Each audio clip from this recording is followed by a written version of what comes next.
Are you searching for the best in online black radio? Then go to blacktalkradionetwork.com, helping you filter through the noise. Real talk, black talk.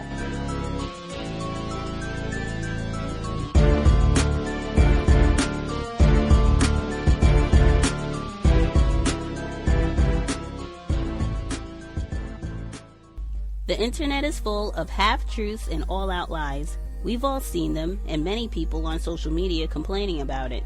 Here's your chance to show and prove. WorldAfropedia.com is a black-owned and operated encyclopedia. There are several thousand articles, but we need help. We can't uncover all the truth ourselves. So please, join us and become a writer, editor, or blogger for WorldAfropedia.com today. Every little bit counts.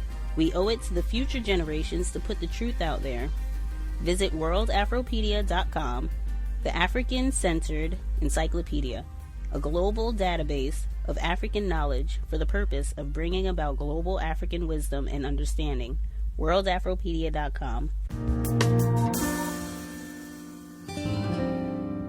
Researchers from Johns Hopkins University did an extensive study looking at the issues of medical errors and the number of lives that are lost in the United States every year because of these errors. Now, these errors include people who go to the hospital to get treatment for one thing or another, or to have surgery for one thing or another, and then unfortunately, because they're in the hospital and because of either negligence or other errors, they suffer consequences not even related to why they were in the hospital in the first place. So the medical errors in hospitals and other healthcare facilities are incredibly common and may now be the third leading cause of death in the United States, claiming 251,000 lives every year, more than respiratory disease, accidents, stroke, and Alzheimer's. So the person who led this study is Martin McCary, and his research involves a more comprehensive analysis of 4 large studies, including one by Health and Human Services Department's Office of the Inspector General and the Agency for Healthcare Research and Quality that took place between 2000 and 2008. His calculation of the 251,000 deaths equates to nearly 700 deaths a day, about 9.5% of all deaths annually in the United States. So I give you those details because I think it's important to show you that this wasn't just done by some schmuck. This was done by researchers who looked at 4 studies and came up with this conclusion. And these researchers are from Johns Hopkins University, as I mentioned before. So the results are pretty devastating. And this is one of the stories where, we come across a problem and I'm not quite sure what the solution is. And it seems like the researchers don't have so many solutions either. One of the problems that they bring up is that there isn't like a standardized way of preventing these errors. So you have, let's say, the aviation industry, and there are standardized ways to ensure that people don't die, right? And they're saying that you don't have like a uniform policy for hospitals throughout the country. I don't know how true that is, but that was one of the issues that they brought up. Yeah, it's really tough. Mm-hmm. And I don't know how you fix it either. I am confident that there are very few, if any, medical professionals out there who go to work saying, I want the hospital to fail the patient. Of course. So I don't think that that's the problem. I think it is. Hospital to hospital, it's difficult. There are hospitals that are very reputable that are still training people that are still training, medical students on how to perform medical procedures and the like. And so it leads to that. There was one study that came out years ago that really first brought this to the forefront. And since then, they say that the one major stride that's been made is in preventing infections that happen at the hospital. So that is one thing. But the other side of it is, this is also known as a litigious society. Mm-hmm. If you talk to any doctor out there whatsoever, and I have many friends who are doctors, the malpractice insurance is astronomical. Right. And while some studies say that it's come down over the last 10 years, it's still, it's tough. So why would you admit when you've done wrong if you've done wrong from a financial point of view? Of course, There's a Hippocratic Oath, but there are these things that we have to at least call out, even if we're not accusing anyone of them, to say that that's part of the dynamic, that we need to find a way that reinforces our priority is health.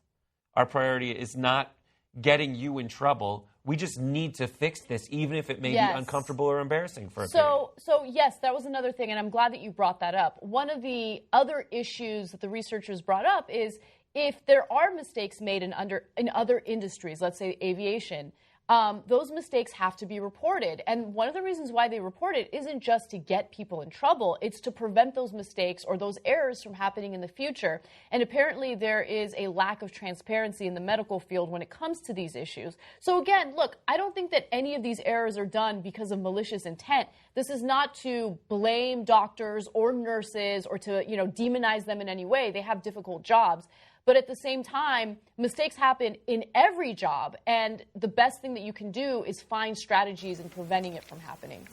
Context of white supremacy. Gus T Renegade in for another broadcast, hopefully to share constructive information on the system of white supremacy. Today's date, Friday, May 13th, 2016. So I have been told the audio segment that you heard at the beginning, that was from the Young Turks. That was just this week that they were talking about that, although that has the point that they were making in the clip about the high number of medical errors that lead to deaths in U.S. hospitals. I know some of our previous guests have brought this point up before in giving high recommendations that we make every effort to stay out of white-dominated hospitals to begin with. I think if you pair that with the book that we are reading now, Harriet Washington, Medical Apartheid, very important to take as best care of ourselves as we possibly can. Do everything that we can to keep white butchers, racists in white lab coats with a stethoscope to keep them away from us and folks that we care about. With that, we are picking up Medical Apartheid in Chapter 4. Chapter 4, the Surgical Theater, subheading Staging Disease Treatment Under the Microscope. Context of White Supremacy, audio session number 1. Staging Disease Treatment Under the Microscope. Clinics and hospitals had an abundance of uses for the displayed African American body. After the mid-19th century, a supply of black bodies was key to the primacy of the hospital as the new center for American medical instruction and treatment. African Americans filled medical school rosters as well as circus tents because medical teaching, training, and research utilized black bodies disproportionately, and in some southern venues, they were used exclusively. During the 1830s, a Dr. T. Stillman ran serial advertisements in the Charleston Mercury for his infirmary, in which he principally treated skin diseases. On October 12, 1838, he made a fascinating addendum. Wanted, 50 Negroes. Any person having sick Negroes, considered incurable by their respective physicians, and wishing to dispose of them, emphasis added, the highest cash prize will be paid upon application as above. Slaves who had become too old or too sick to work supplied the bulk of hospital clinical material. They enjoyed no legal rights and could mount no legal challenge to their incarceration and treatment. Stillman advertised his desire for blacks who suffered from disorders far beyond his own specialty, such as apoplexy, kidney disease, and stomach, intestinal, bladder, liver, and spleen disorders, as well as scrofula and hypochondriacism.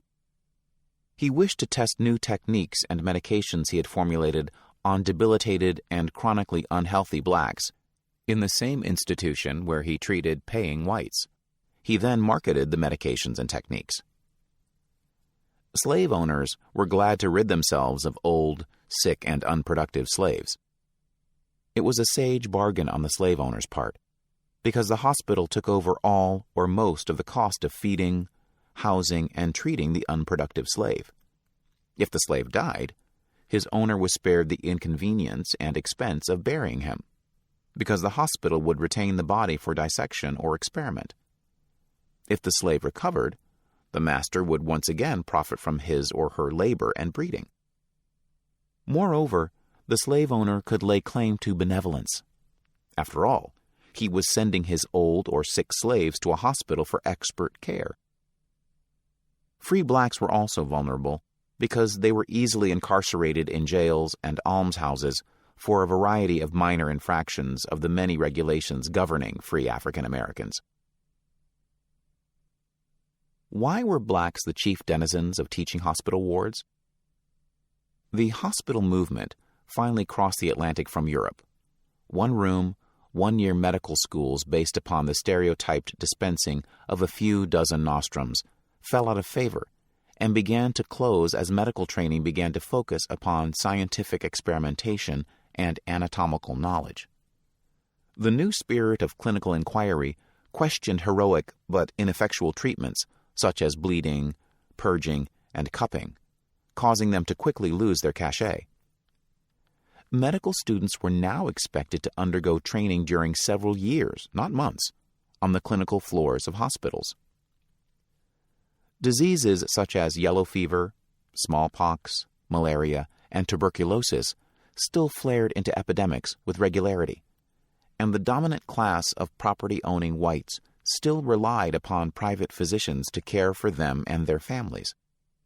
However, they increasingly expected those physicians to have the professional benefit of hands-on clinical experience.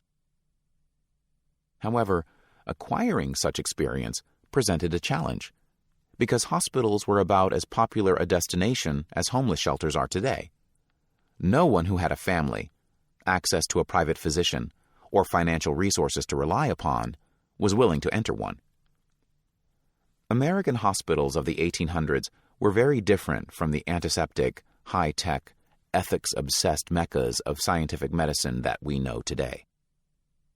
They offered few effective medications, and there were no federal agencies exerting exterior checks and balances to weigh the interests of patients against those of the hospital's physician owners.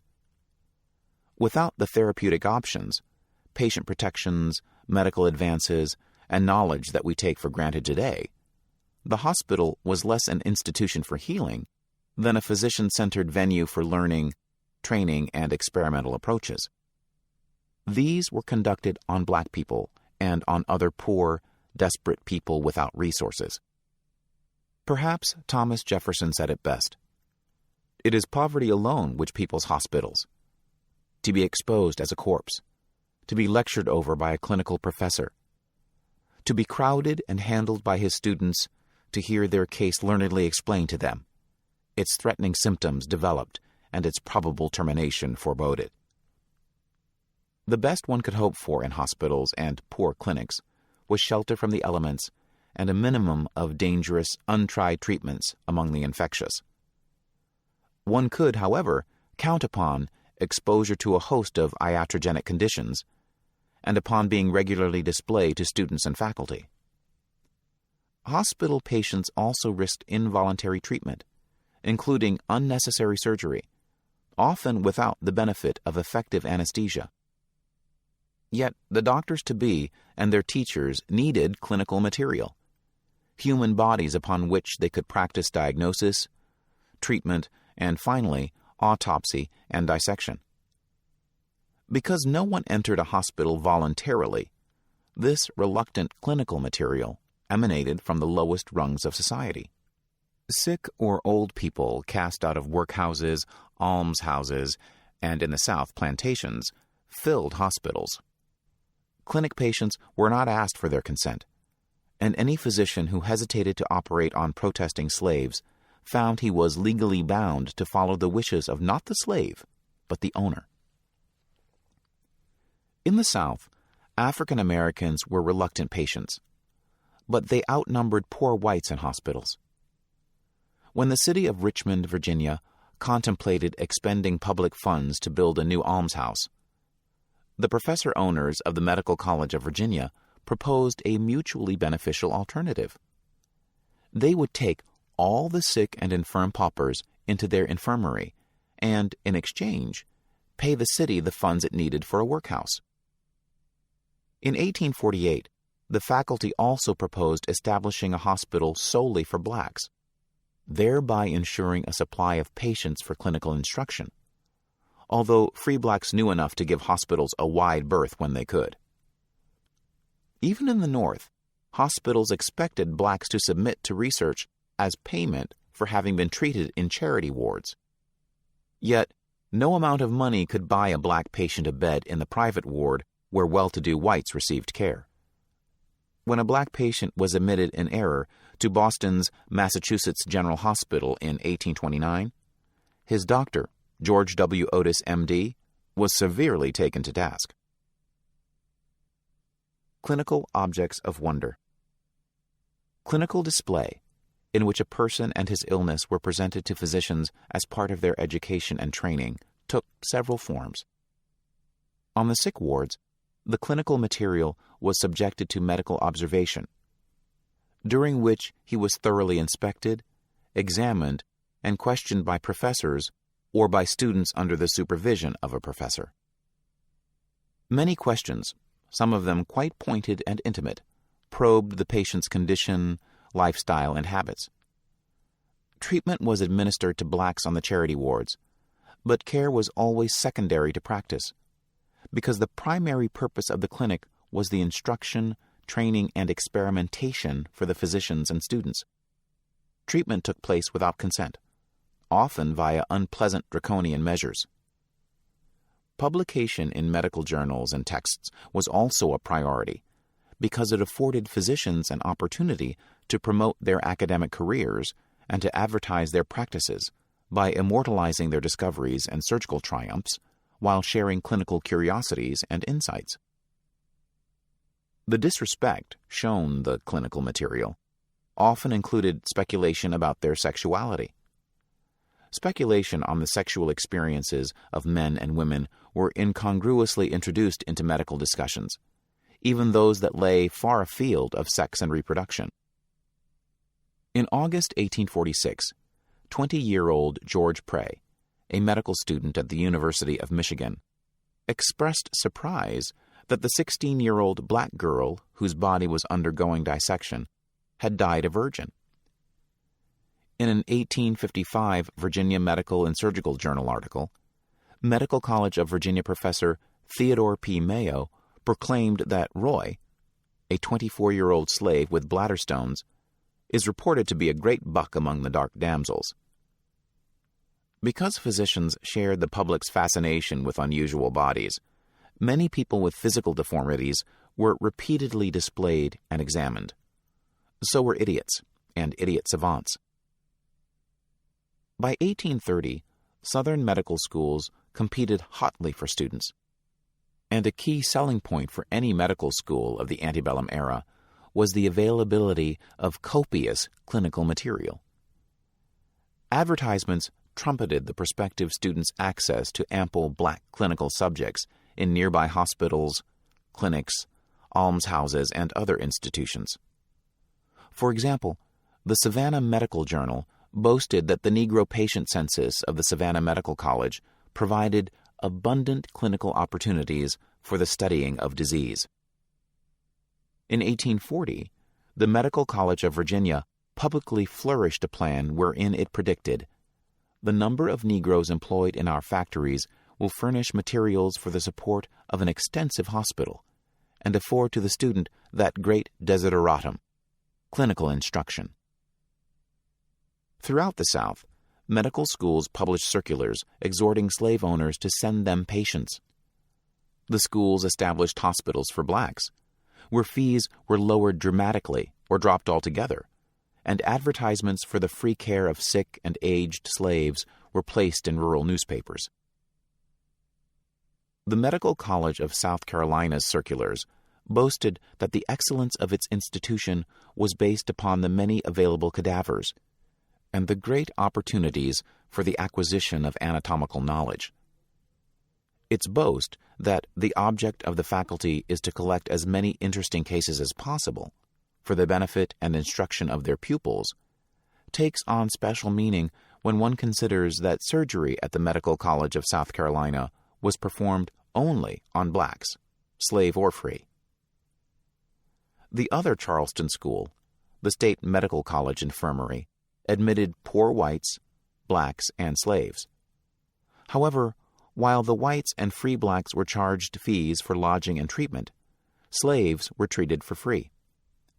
the school openly stated that the sole object, emphasis added, of the faculty is to promote the interests of the medical education within their native state and city. In 1855, an advertisement in the Atlanta Weekly Intelligencer invited slave owners to send slaves to Atlanta Medical College for medical treatment. The next year, the Atlanta Medical College boasted to prospective students of a case of hepatic abscess in a Negro man, whose damaged liver caused him to be lectured upon and prescribed for in the presence of the class over the course of several weeks. A black woman with tuberculosis was kept under observation for student edification for an entire year. We find this open desire for black bodies to fill wards, surgical suites, operating theaters, autopsy tables, and pathology jars chilling today. However, it simply reflected the social realities of the slave-holding South. What's more, this need persists in a more subtle form today.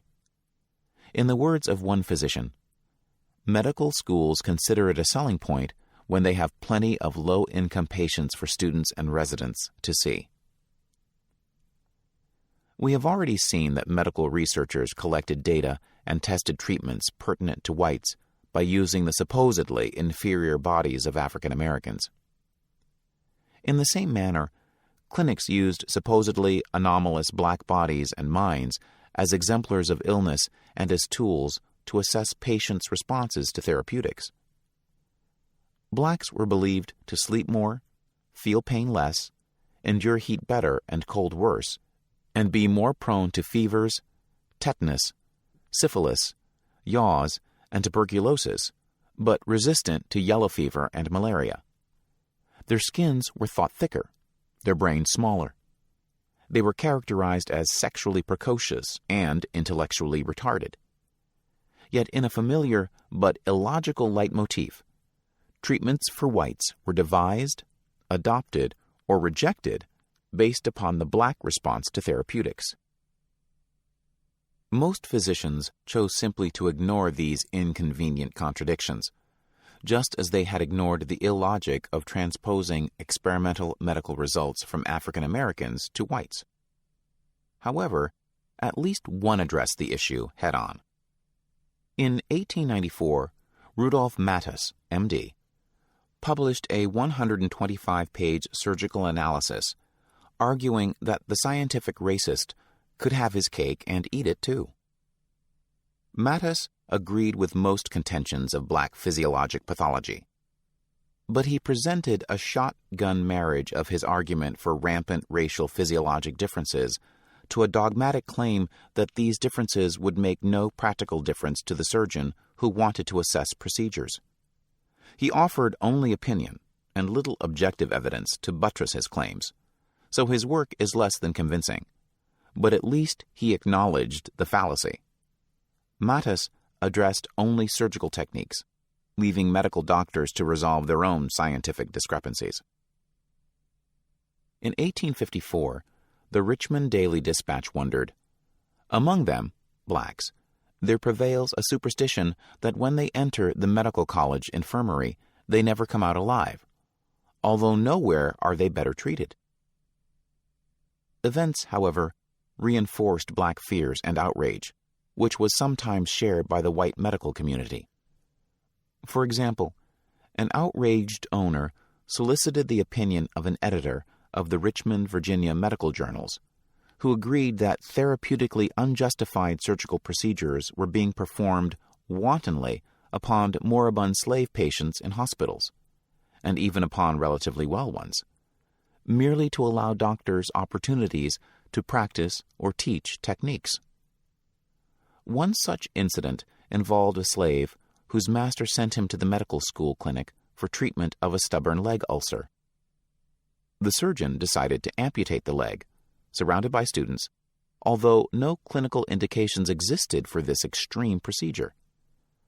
The slave complained that his leg was cut off just to let the students see the operation and to bring the doctor as well as the medical college into notice. The journal editor investigated and then agreed, censuring the surgeon as a heartless monster. However, neither the name of the surgeon nor of the medical school was revealed in the journal. The outraged editor even failed to sign his name. When Georgia physician W.H. Robert similarly decided to amputate the leg of a 15-year-old slave girl without making any other attempts to treat the relatively minor injury, the surgeon told his students flatly that the decision to amputate should be weighed differently according to the person's race and class. Amputation should be very differently estimated in the different classes of society. He explained that although such an extreme remedy is a horrid deformity that should be the last resort for a rich man, amputating the limb of a slave was a matter of comparatively little importance. Students should hesitate much less to remove a limb if he be slave than if he be a free man, and especially a white man. Robert supplemented his hierarchy of amputation with the familiar observation that the surgical pain felt by a slave was negligible, minor in comparison to what a white man facing the procedure would feel. Hospitals and medical schools engaged in far more than the passive observation in the clinic or on paper. Professors operated in hospital theaters, as they do today, for the benefit of medical students. The performances also boosted their own reputations. Being compelled to undergo surgery before an audience of physicians, such as Sam suffered, was the standard of care for slaves. Throughout the 19th century and the first half of the 20th, this use of blacks for clinical demonstration persisted largely unchanged, except that it eventually became a tacit rather than an advertised reality. Because of the widespread use of blacks as teaching material, new physicians left their medical school training with a deeply ingrained habit of looking upon blacks as demonstration material and experimental subjects. The demonstration of black bodies was not limited to the clinic. Publication was as important to a physician's career in the 1800s and 1900s as it is today, and the pages of medical journals were profitable places to display African American bodies. Then, as now, glory followed the ability to be the first to identify and treat a condition or disorder. Such publications often proposed, supported, or highlighted physical differences between blacks and whites, differences that were seldom interpreted in favor of black Americans. In that age, no journalists, curious family members, or active patients had access to medical journals, only physicians, who were almost always male and white. As a result, these publications displayed an unselfconscious disregard for black patients' consent. For example, when a black South Carolina youth fell from a tree, injuring his genitals, the attending surgeon administered chloroform, which rendered him unconscious, then repaired the minor injury. After this successful repair, the physician decided to remove the boy's testicle, but he told the boy only that his injury had been sewn up. A week passed before the boy became aware of his loss, and the surgeon recorded his achievement in an article entitled, "Chloroform: Its Effects in a Case of Castration." Publication in a medical journal was also important because, unless others could read of and reproduce the experiments with similarly successful results, a physician could not hope to be credited with discovery of a new therapy. Hospital and medical school records and medical journals showed that aged and infirm African Americans were overwhelmingly more likely to be used for medical display and demonstration of such new procedures, including description in medical journal articles, than were native whites. Historian Todd Savitt inventoried Richmond medical journals that described procedures upon 198 patients between 1851 and 1860, and found that by the most conservative estimate, blacks constituted 48.7%. Historian Walter Fisher suggested an even greater racial disparity. Of the 17 cases discussed in Richmond Medical Society meetings during 1853 to 1854, 10 were black. Thanks to the strong prejudice against medical display of the organs and bodies of whites, only the organs of blacks were displayed.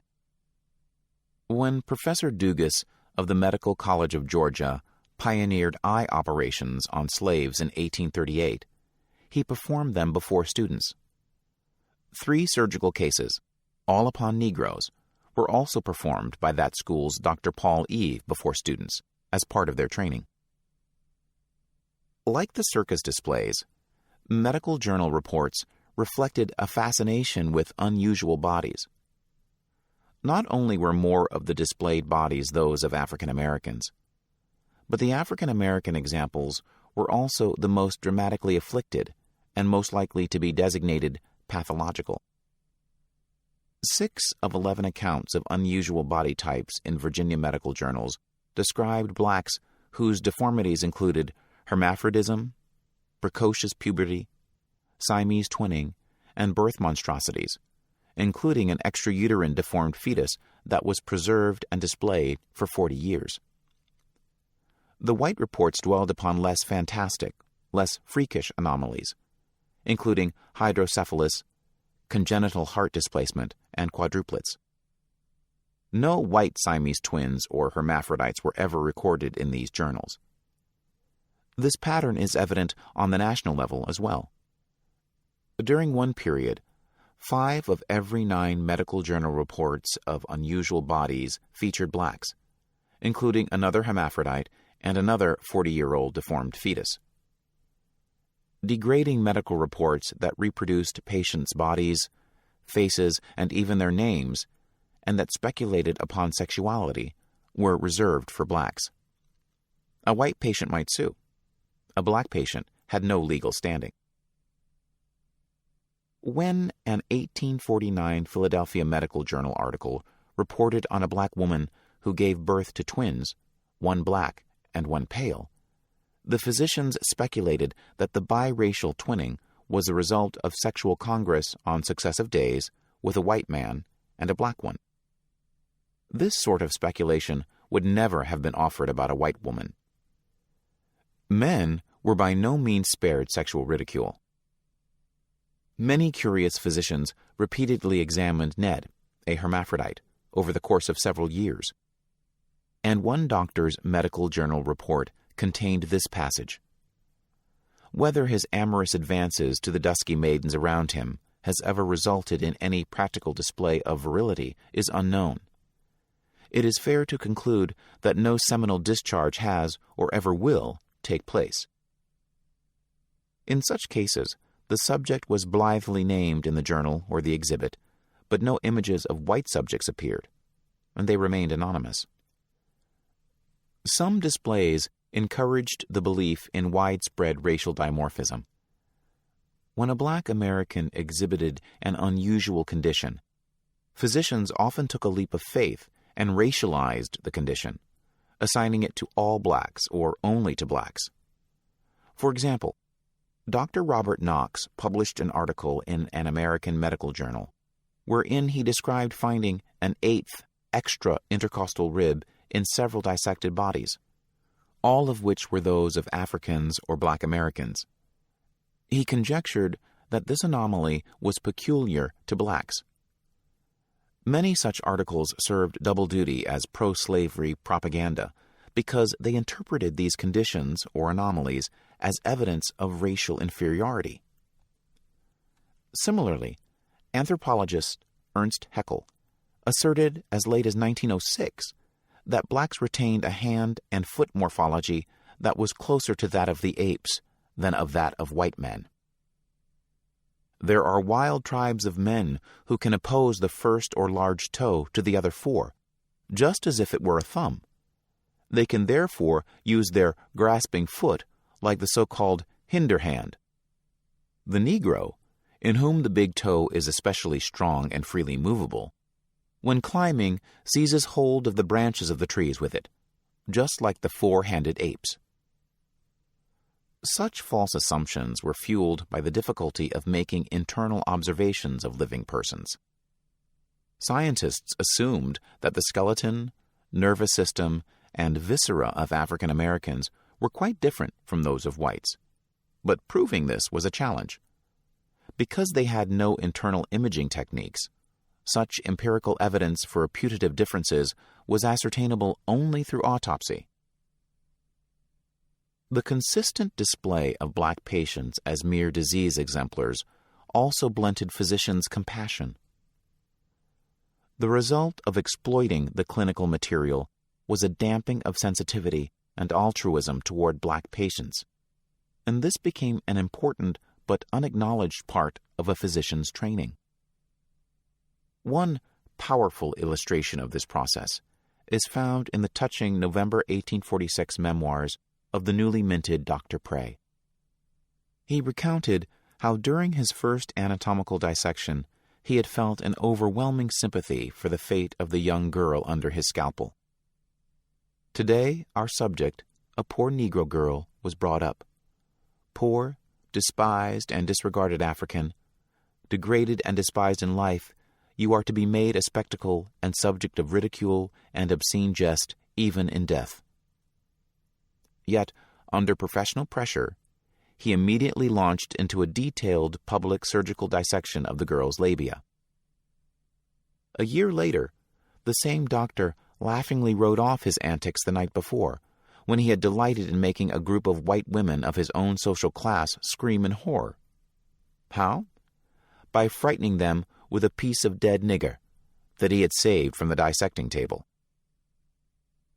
This sad psychological transformation suggests a possible answer to a troubling discrepancy. Most people enter medicine because they want to help others, and it is reasonable to believe that some, if not most, white physicians did intend to care for, not just to study or to display, their black patients. However, who were these sympathetic physicians of the time, as revealed by medical records? If they existed, why were they silent in the face of such egregious abuses? Slave narratives tell us that empathetic physicians could occasionally be found on plantations. But as the hospital system began to standardize the training of American physicians in the mid-19th century, kindly white doctors disappeared from African American oral histories, and certainly cannot be found in the Southern medical journals, which were replete with disdainful, mocking depictions of African American patients who had undergone humiliating and painful involuntary procedures that no one questioned. Those doctors who viewed blacks as persons rather than clinical material were often those least able to help them and least likely to record their opinions in medical journals, beginning medical students. The dehumanizing effects of their training might easily have deformed their altruism. Students such as the young George Prey were likely to be the most idealistic of caregivers, but they were also the most vulnerable to professional repercussions should they offend professors. They could not afford to criticize instructors, even obliquely, by suggesting that the clinical material should be treated as sensitively as white private patients. Eventually, students absorbed the racist values that informed their education at every turn. Medical fallout from clinical display. By the mid-19th century, African Americans had already associated Western medicine with punishment, loss of control over their most intimate bodily functions, and degrading public displays. With the rise of the hospital movement, the need for living subjects forced African Americans to become objects to be studied, reproduced, written about, and practiced upon, always without consent, and sometimes with brutal violence by physicians who refused to acknowledge their pain. Hospitals and medical schools became firmly cemented into the African American consciousness as places of terror, violence, and shame, not of medical care. Moreover, clinics' use of black bodies involved far more than passive display. Medical students observed the course of illnesses in blacks for educational purposes, but clinical display grew to encompass prescribing for and treating patients in front of doctors in training. physicians demonstrated and practiced invasive and surgical procedures on interned slaves and African Americans, sometimes to pioneer a new procedure, to display surgical acumen, or to enhance the reputation of practitioners. Black physicians, such as James McCune Smith and W. Montague Cobb, were consistent defenders of the human rights of African Americans and were the first to object when these were violated. Unfortunately, black doctors' impact was limited because they were not yet present in large numbers, and they usually were not permitted to train in the hospitals and clinics where the abuses took place.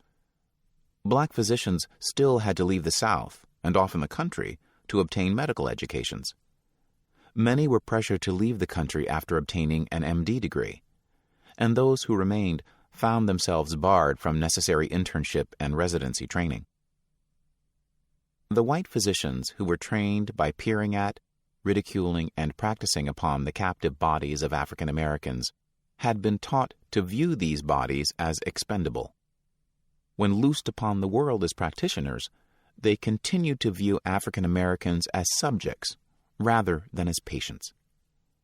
Graduate physicians utilized unwilling blacks to display their therapeutic prowess, or as raw material for research papers and surgical reputations.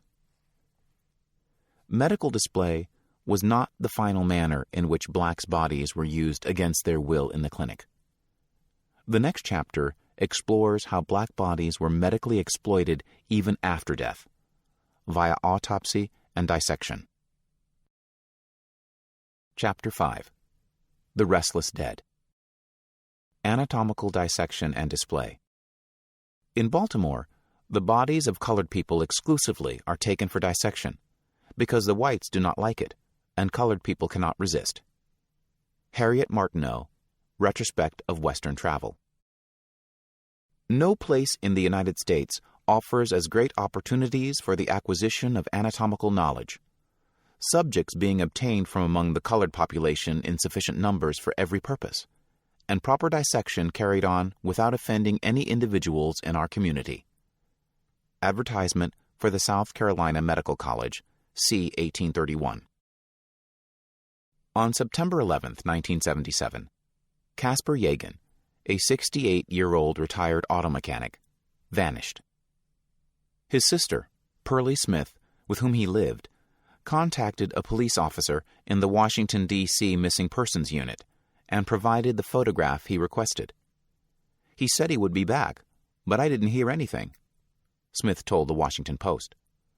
So, for more than a month, Smith, Yagan's niece Minnie Champ, and other family members made relentless inquiries of the police at the 5th District Station House.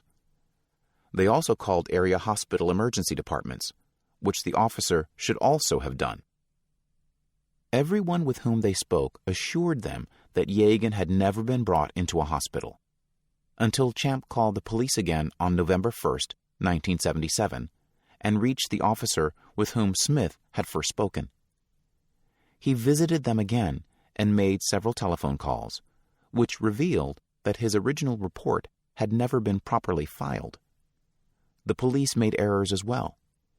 The officer had never personally checked emergency rooms, and the Missing Persons Unit had not followed procedure by checking Yagan's description against a list of recently deceased, unidentified patients. When police did so, they finally found Yagan's body on a slab in the anatomy laboratory of Howard University Medical School, where he was on the verge of being dissected by students. While his family had searched for him and repeatedly called police, he had lain unconscious in the hospital. When he died on November 3rd, his remains were sent to the medical examiner's office. Through some lottery or something, they decided to award his body to one of the medical schools, and it wound up at Howard. Dr. Linwood Rayford, then the school's assistant medical director, told the Washington Post. On January 4th, 1978, police used fingerprints to identify Yagan. Rayford's forthright allusion to a misplaced patient and cadaver lottery is troubling enough. But Champ nursed an even darker view of the affair. She told the Post her uncle had been found up in the lab, and they were making experiments. "We were not making any, quote, experiments," Dr. Rayford dryly demurred. Champ found it difficult to believe the hospital had made good-faith errors, but it did not help that the hospital, which insisted Yagan had died of natural causes, was unable to tell his family from what illness he had suffered. Also, Yagan's pockets had contained the name and telephone number of a nephew, yet this man had never been called. Yagan's family was haunted by a plethora of unanswered questions. From what disease had Yagan died? Why had hospital personnel failed to report his presence or to contact his nephew? They took their quest for answers and justice to the courts, suing the D.C. city government and Howard University Hospital for negligence. Judge Nicholas Nunzio dismissed the negligence charges against the hospital, but a District of Columbia Superior Court jury decided against the city, awarding the family $53,000 and some answers. The ruling against the city and the award were reversed on appeal, but the answers revealed to Yagan's family how he came to end up in the anatomy laboratory. On September 11th, the police had taken an inebriated Yagan to a detoxification center.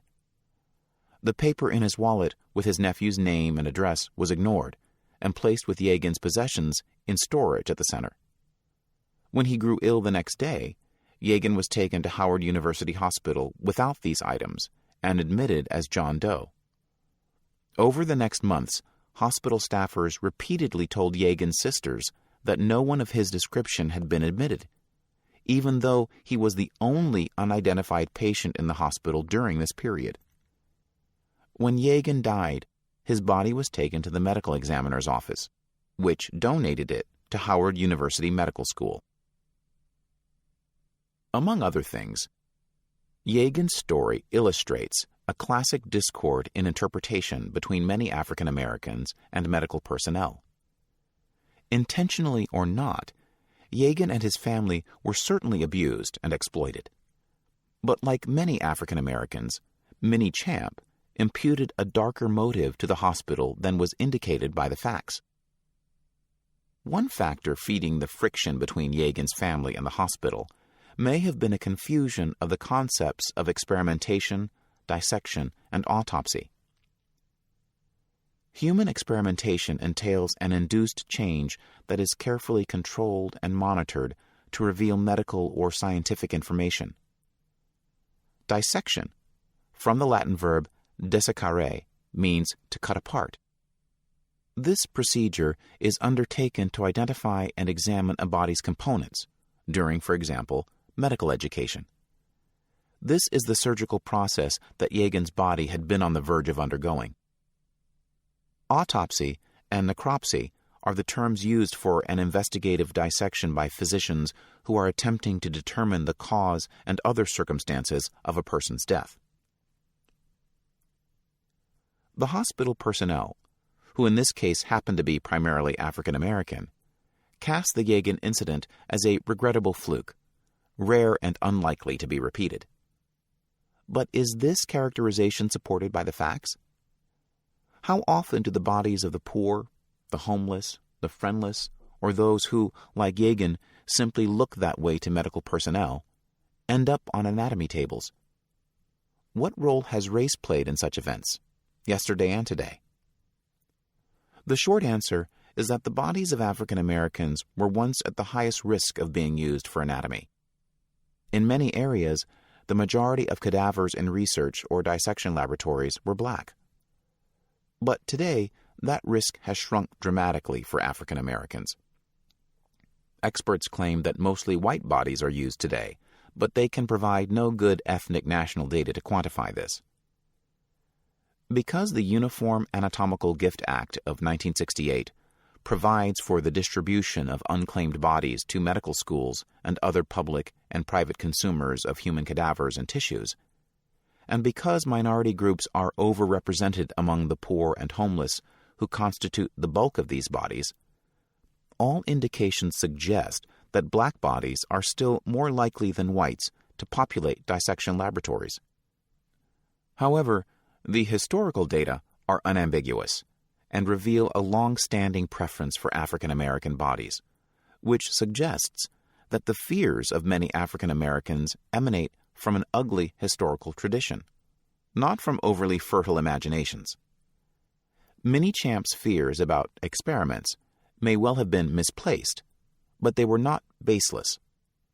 They reflected a failure to distinguish the frankly abusive dangers of yesterday from the narrower hazards of today.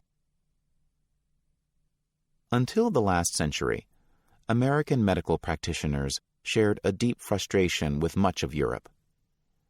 Anatomical dissection had become key to physician training, but because the procurement of cadavers, and often dissection itself, was illegal and socially unacceptable, doctors and their porters had to employ a macabre creativity leavened with criminal force to secure the bodies of the recently deceased for dissection.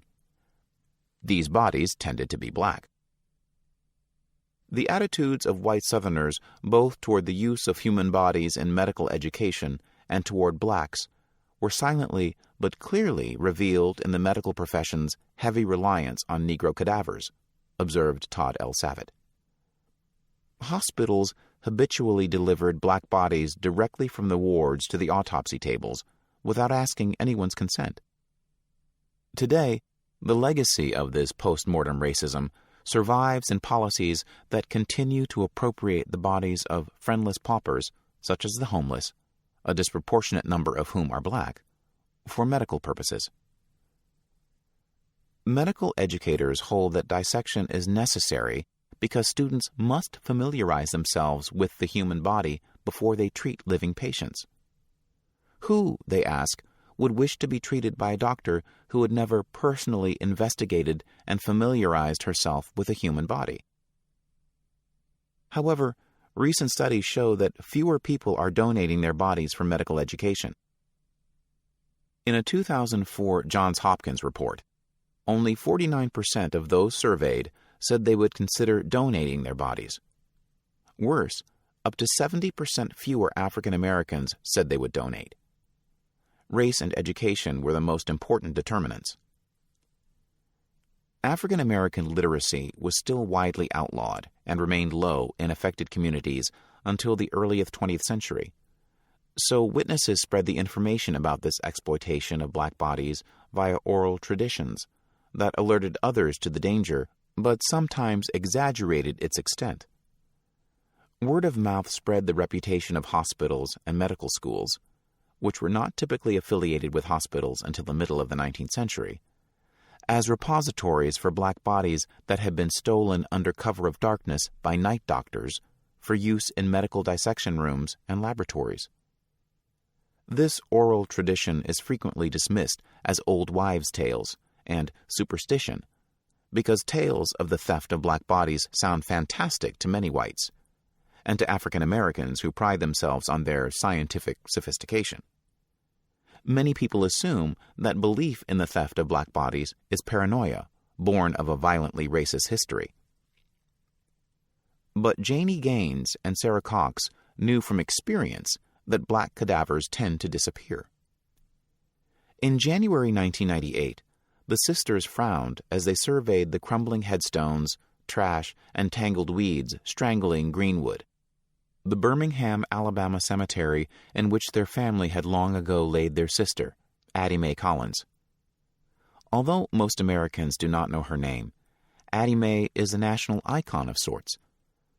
The 13-year-old was a martyr of the Civil Rights Movement, one of the 4 girls who were murdered in the 1963 bombing of Birmingham's 16th Street Baptist Church, a few days after the city's schools were integrated.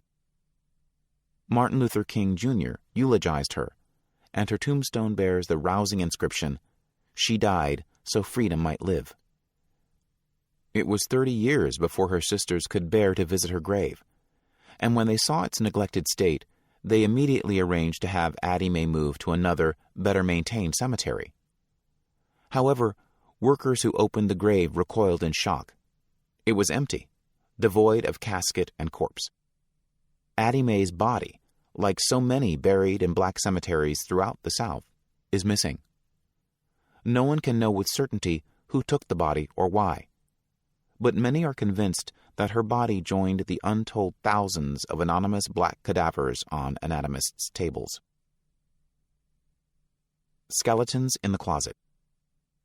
That Addie Mae's fate is far from unique was driven home by a grisly 1989 discovery during a breathlessly hot August in Augusta, Georgia.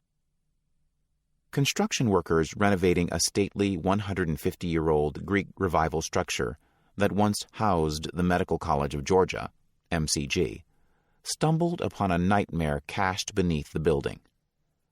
Strewn beneath its concrete floor lay a chaos of desiccated body parts and nearly 10,000 human bones and skulls, many bearing the marks of 19th-century anatomy tools or numbered with India ink.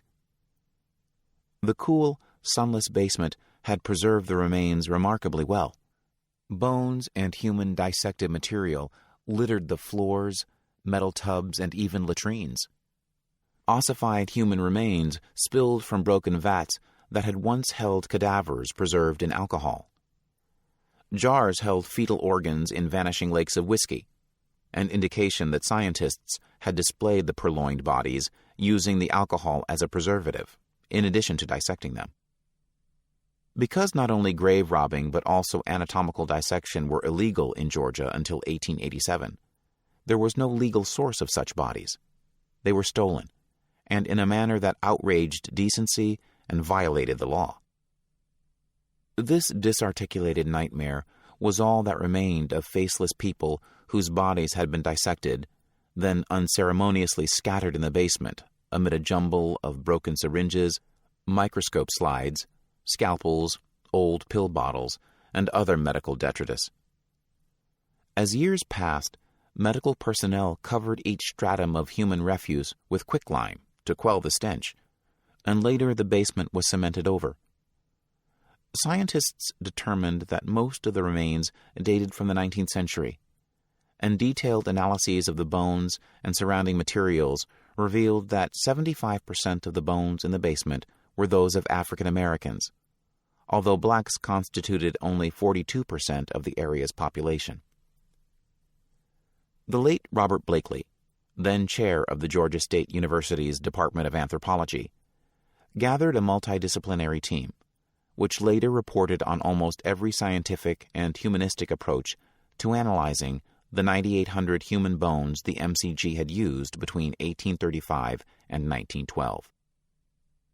The ethnically diverse, one-third African American, scientific team included medical doctors, archaeologists, anthropologists, medical historians, anatomists, biochemists, population geneticists, nutritionists, and even folklorists, who analyzed a great deal of information about the subjects' bodies, lives, and cultures from the MCG remains.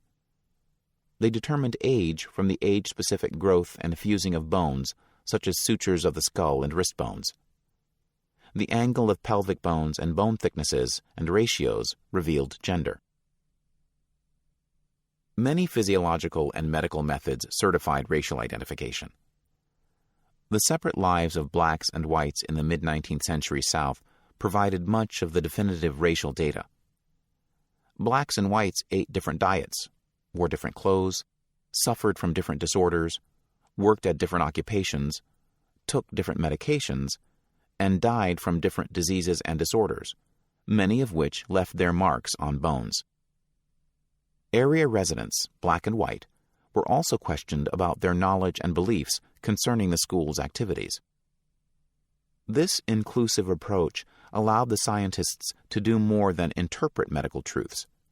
They also listened to the previously voiceless African American victims of body stealing. Via interviews and questionnaires, blacks finally were able to contribute their perspective to the historical record.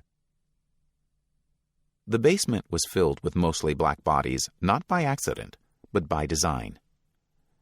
As the 19th century progressed, doctors' needs for cadavers for medical education and training surged, but dissection was abhorrent, a shameful fate reserved for the most heinous criminals, who received a double sentence of execution and dissection. As a result, physicians appropriated the bodies of enslaved persons with no legal rights, or those of free blacks with no rights, that a white man was obligated to respect. The bodies in the basement have been spirited by night from the graveyard, but not just from any graveyard. Most were taken from Cedar Grove Cemetery, an African-American burial ground. We know this for several reasons. Physiological, anthropological, and nutritional assessments of the bones and other remains established that 3/4 of them came from blacks, and Cedar Grove had held black bodies exclusively since the Civil War. Since its founding, black Augusta residents had consistently complained of grave robbing there. Also, the college's 4 or 5 porters had all named the black cemetery in their periodic reports on the provenance of the cadavers they provided to students each term. In a 1908 lecture to the students, for example, Porter Grandison Harris described his techniques and named Cedar Grove as his milieu. Other eyewitness accounts verified this, such that of MCG professor Eugene Murphy, M.D., whose 1938 memoirs describe how he accompanied Harris to Cedar Grove as a young medical student seeking bodies. Half a century later, the MCG's scientific assessment helped to validate blacks' tales of night doctors who reaped grim harvests in black cemeteries. The school's dissecting tables, and finally its basement, became their victims' only resting places. But the basement lacked even the minimal dignity of the meanest grave. It was devoid of the placards, headstones, personal effects, or funerary artifacts marking the social worth or even the very presence of the dead. There had been no attempt to identify the bones, nor to arrange the remains in any attitude of dignity. Instead, they lay amid broken glassware, food containers, patent medical bottles, and even the remains of vivisected animals. Just another heap of discarded training material. At first blush, robbing black graveyards to fill white anatomists' laboratories appears a purely racial issue. But men like Grandison Harris complicated the picture because they were black. In 1852, the MCG bought the 36-year-old Harris, a strapping, muscular native of the Gullah Islands, on a South Carolina slave auction block for $700. The school had not purchased a strong man just to clean its floors. His chief duty was to rob graves. MCG faculty taught Harris to read, which enabled him to glean details of deaths and the dates of funeral services from obituaries. He would return after nightfall to pull bodies from the fresh graves with his powerful arms. After the Civil War, the former slave became a Reconstruction judge in South Carolina. But when African Americans lost their newfound political power, the MCG offered Harris his old job at $6 a month. Although he eventually learned some anatomy and assisted in training students, Harris remained an object of affectionate derision among faculty members who called him judge while issuing cleaning orders. But he was feared by blacks who knew that he was raiding Cedar Grove for bodies. When he died in 1911 of heart failure, he was buried there. But he was the only internee whose eternal rest was assured, because his son succeeded him at the MCG. Harris is a prime example of a cadaver procurer, or resurrectionist. Until the late 1770s, a resurrectionist meant a believer in physical or spiritual resurrection. Then the term underwent a sea change, becoming an ironic label for a man who unearthed bodies for illicit dissection. The other common term was resurrection man. Many medical schools found it convenient to leave the plundering of black cemeteries to black grave robbers, because the faculty tried to distance themselves from resurrectionists who were caught with the goods. But the schools were obviously providing a market for the bodies, so their claims that the porters were overzealous freelancers were rarely convincing. To acknowledge the occasional medical victimization of blacks by blacks is considered heretical, but it is also an ugly fact. The nature of the medical abuse is racial, but class and self-interest could play pivotal roles, as with the black resurrectionists. We can only condemn the sad horror hidden in the basement of the MCG. But it is critically important to realize that the handling of the discovery provides a hopeful note, because the MCG resisted the temptation to minimize or hide its ugly history and cooperated fully with the scientific team. Although belated, this frankness fosters an atmosphere in which it is possible to nurture trust. Augusta's African Americans may one day participate in research without fear that they may be exploited and abused. Context of white supremacy. So we will pick up there for the second audio segment. We're in Chapter 5. I have the electronic version, so, I could give you the page numbers, but it wouldn't make any difference. So just Chapter 5, that's where we're picking up at. I think I told Karma this was going to come up repeatedly, both counts that she raised about the abuse and defiling of black corpses and black participation in that endeavor. More to come in the second audio segment. Context of white supremacy, Harriet Washington's medical apartheid. If folks would like to participate, the number to dial is 641-715-3640. The code is 564-943#. Press star 6 if you would like to participate. Number again, 641-715-3640. The code is 564-943#. Press star 6 if you would like to participate. I posted the link, the article that was referenced at the beginning of the chapter about the 68-year-old black male who was found in 1977, not 1877, 1977, where he was about to be dissected after his family had been looking for him. You can read that article that she references from the Washington Post. It's after 4 months, body found at lab. I just posted it on my Facebook page. It's with the event for this broadcast, but you can check out what they had in the Washington Post about that specific incident.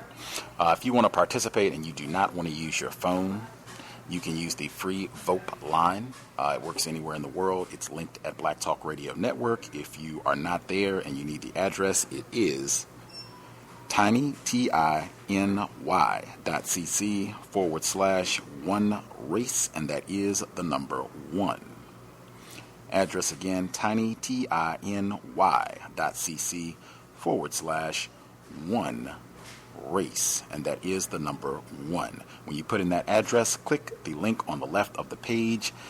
It will say free VOP line. Click that. It will open a small window on your screen. The top line, it is a drop-down menu. Select the number that I just gave out, which again is 641-715-3640. The next line, it will ask for the code. That code again is 564-943.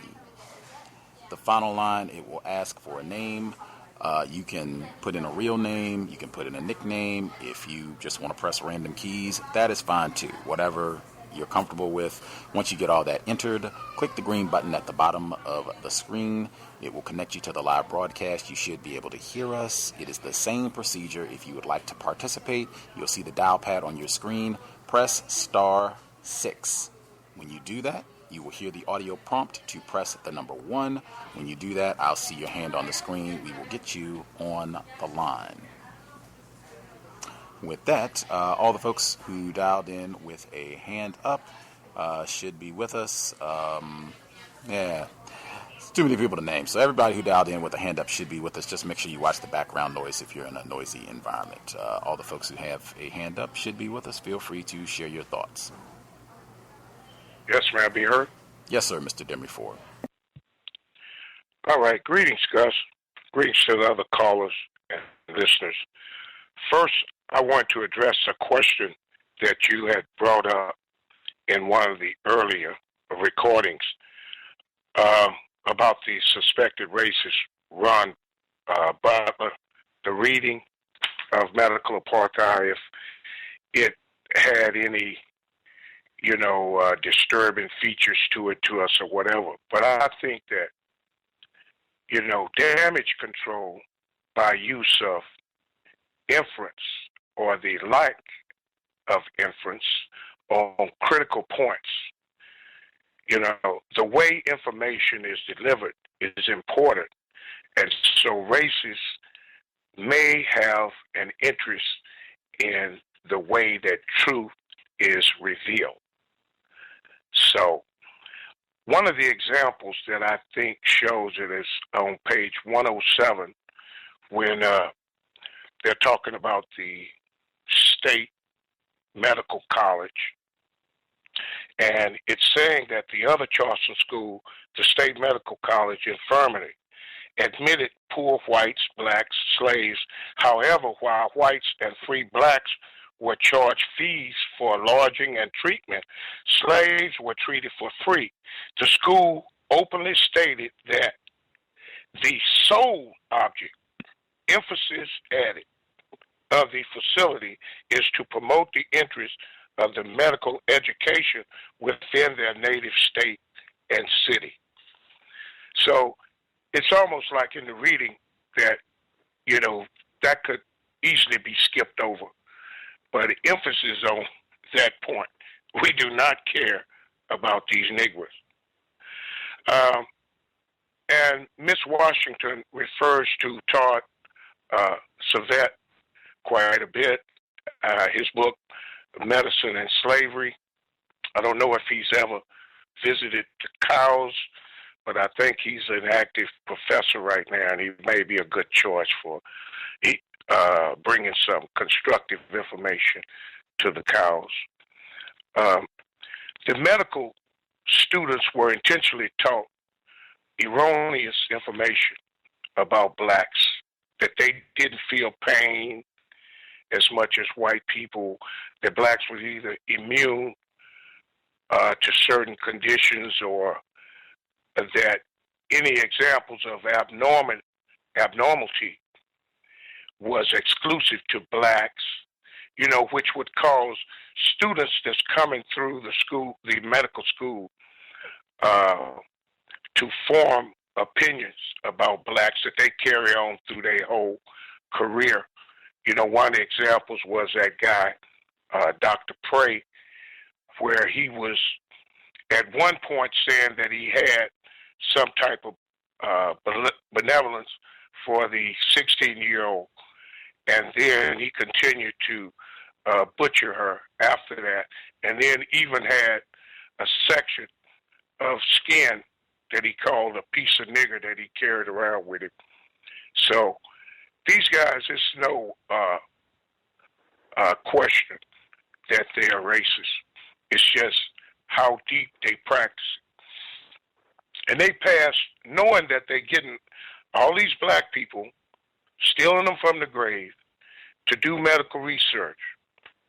Then they pass the uniform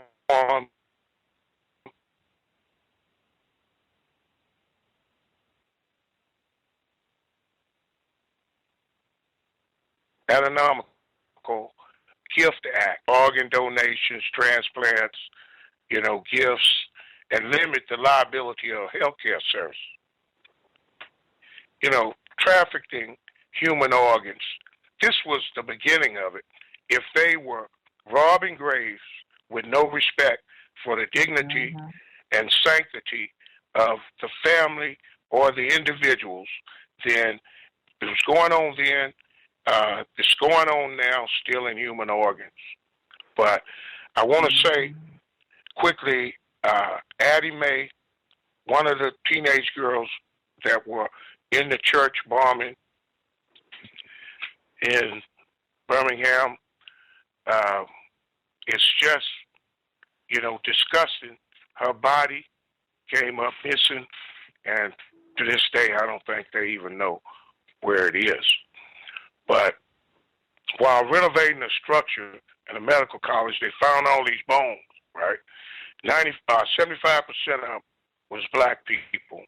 But what was interesting, after they got all this team together, that they did not do any DNA testing that was available at that time to try to honestly identify who these people were and probably notate the families, and then it may have been some type of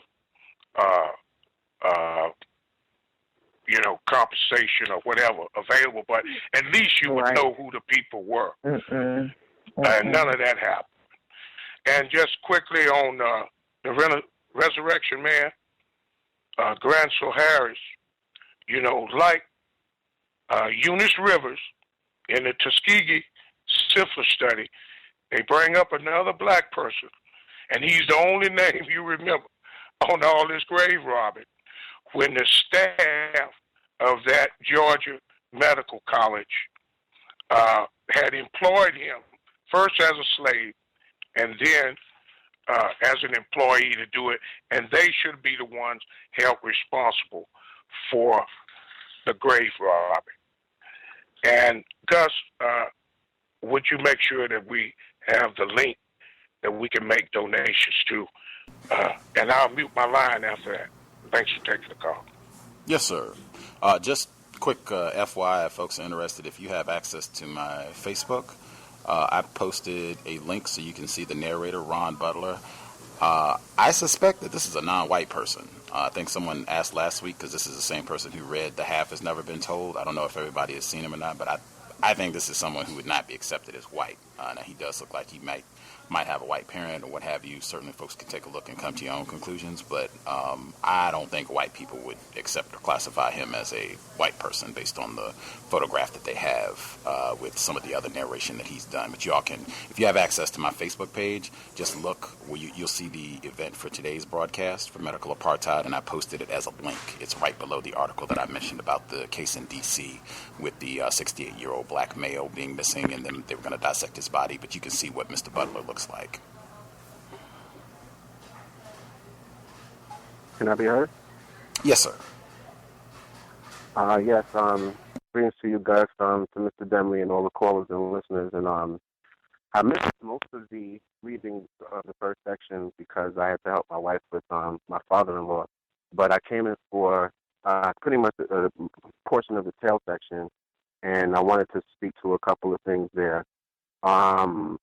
There was a paragraph on page 120. For those who have the book, it starts on the previous page and carries over, where they talk about the Medical College of Georgia, and when they were renovating the building, that in the basement they found just basically all kinds of medical waste and mostly black people's body parts and whatnot.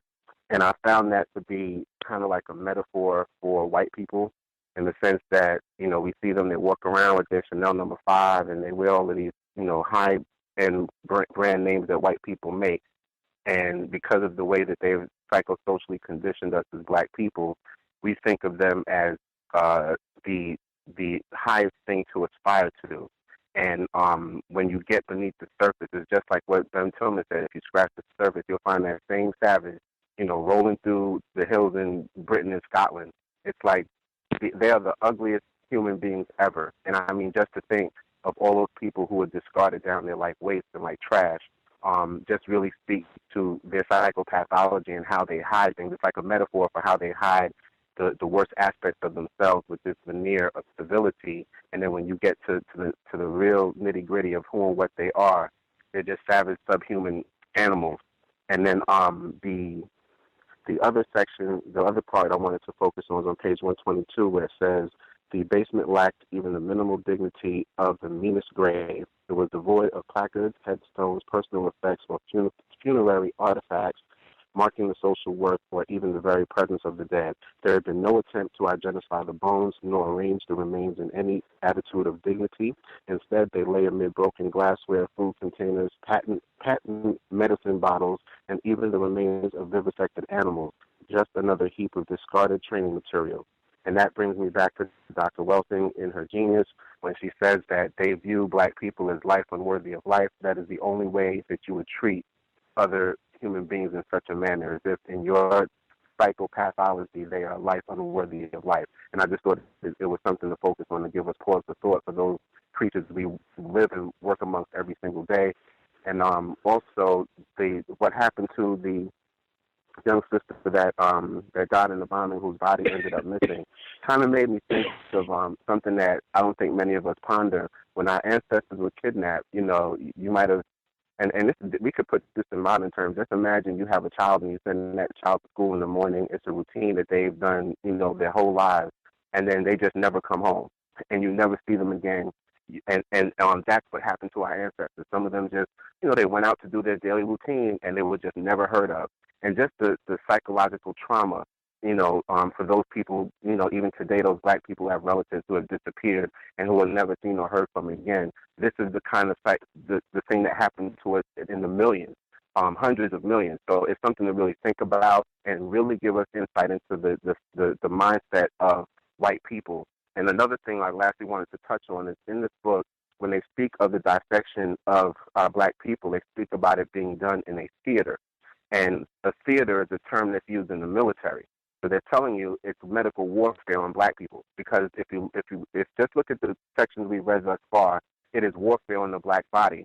And for them to put you in a theater, just like there's a theater of war, Iraq was called a theater of war, Korea was called a theater of war, Vietnam was called a theater of war. They're letting you know that they are at war with us. And also the fact that they use the term medical practice, that means that they're practicing on us. They haven't perfected anything. Our ancestors, when they perfected medicine, they did not call it a practice. It was called a house of life. They call it a medical practice because we are the guinea pigs that they're practicing on. And with that, I'll mute my line, and I'll have more to say on the second section since I'm here to listen to it. Thank you for taking my call, guys. Can I be heard? Yes, sir. No, I don't have a lot to say. This is just, a lot to absorb. I swear I have very limited knowledge of too much of this history, so I'm like kind of learning. And all I kept thinking while listening to this is, we often hear the analogies, the field nigger and the house nigger. And often the field nigga looks down at the house nigga like, you guys have it easy, you just walking around the house cooking. But, the new term has to be the lab nigga. I know, they have to be looking at the field nigga like, man, at least y'all get to walk around and pick cotton. I mean, they cutting our legs off, taking our testicles out. I mean, it's just, I had no idea that these colleges, they got these institutions of higher learning that are held in such revere today, some of them, they facilitate a lot of the doctors and nurses that go around the country and work in these hospitals. And I mean, their whole history is terrorism, the whole medical history. And I like that little tidbit Roz added about it's a practice to them. This is not perfected. So many teaching hospitals, it always seems like they're in the black neighborhoods. I'm just trying to put it in modern day context, but just hearing what these people had to go through, the police report part as well, police terrorism, couldn't get answers, you're calling, they could have easily put 1 and 2 together, gave her an answer, but no, just continuing terrorism by white people, and I'll mute my line, thank you. May I be heard? Yes, ma'am. This is Akua calling from Milwaukee, Wisconsin. And this reading is really interesting. I was just thinking about the words they use, expert care and their incarceration and treatment. But I was just thinking that just equals to black torture. But they call it expert care and treatment. And I'm definitely going to be thinking differently now when I see advertisements for hospitals and things like that, and they say we have expert care and come get treatment. I'm going to definitely think about black torture when I see that from now on. That's all I have to say. Thank you. Right on. Other folks that we have not heard from? Yes, hello, this is Martha.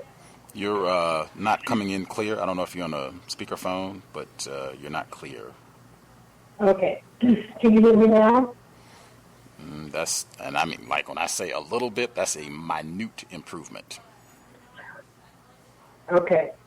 All right. Then it's my, then I probably won't be able to say anything. I'll just listen in. I just need, if you can hear me, all I really need to know is the page number that you're on because I came in late. If somebody has a hard copy of the book and you can give like the actual page number, that would be great. As I said, I have the electronic version, so I can tell you that we're in chapter 5.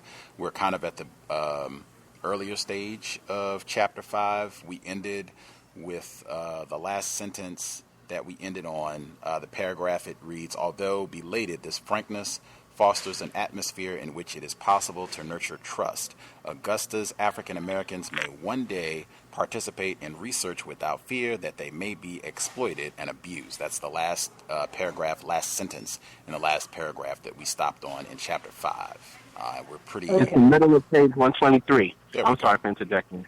Middle of page 123. Beautiful. Thank you so much. Thank you. You're welcome. I get you, ma'am. You said that was all you wanted to say, because I guess we can't hear you if you had any other comments. Yeah, well, it's just one other comment. I remember on this show. Hopefully you can hear me. Just to say it, you had a show with Dr. Suggg, S-U-G-G, when he talked about he did some research on European history, the Renaissance to the Victorian. And he's talking about mummies and cannibals and vampires. As I read this, the book, I just feel like what he said. It just chimes in with what this book is really about, because it boggles the mind how these people were and how they are today. It just boggles the mind. I really don't have really too much to say. It just reminded me of that interview we had with Dr. Suggg on his book on mummies, cannibals, and vampires. That's pretty much what I want to say. It really leaves me speechless. Yeah, great reference for sure. Other folks who we have not heard from, if y'all had commentary you wanted to add in as well, feel free.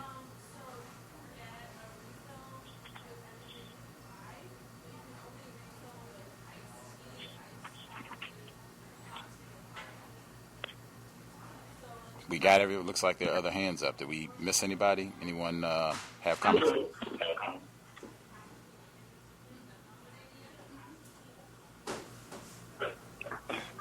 No, I'm good. I'm just listening in. I didn't mean to put my hand up. Right on. All right. I'm assuming we got it. Was that somebody going to comment? Greetings, Gus. Hi, greetings, Gus. Can I be heard? Yes, ma'am. Oh, hi. I was on mute. I apologize. I just had a couple quick questions. This is V in New York. On page 105, I just thought it was interesting how they continue to reference the bodies or the cadavers as clinical material throughout their journals, and try just to dehumanize the individuals that they were performing all these experiments and autopsies and dissections on. And also, when it goes also further going on 119, I believe it was, when it referred to Adam A. Collins, and then further going on to speak about the missing bodies in the basement, or the bodies in the basement, and Adam A.'s body actually being missing. It just reminded me of an instance where I'm from in Hamden, Connecticut, where there were a funeral director and a cemetery that were all charged, and there was these, investigations on missing bodies and where did these bodies go, and bodies not being buried where they said they were supposed to be buried, and families looking for their bodies. And this is, recent times. This is like in the late 90s, early 2000s. And even today, people are still not knowing where their families' bodies are. And there was speculation that maybe that they were donated to, you know, the large hospital in New Haven, Yale New Haven Hospital, where they do a lot of research. And there's a large, what do you call it, a research facility there where they actually advertise, and in my mind, they prey upon, you know, the poor and the homeless, and they say, we'll pay you this much to come in and, you know, for this type of research.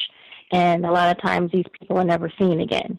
And who's going to know, because they're on the street, they're poor, they're homeless people, they're veterans, and no one is really looking for these individuals. But, you know, you when you're from an area and you see these people every day, and then, you know, you hear, you know, different ones talking, well, I haven't seen so-and-so in a long time. Have you heard from them? And it just, you know, puts a little question in your mind. You kind of wonder what happened to these people. And knowing that these things go on, you know, even from back then into present day, it just, you know, it continues to put that in your mind of all these missing individuals and where they could be. Thank you for taking my comment. For sure. Anybody else that we haven't heard from have comments that they wanted to make sure they got in?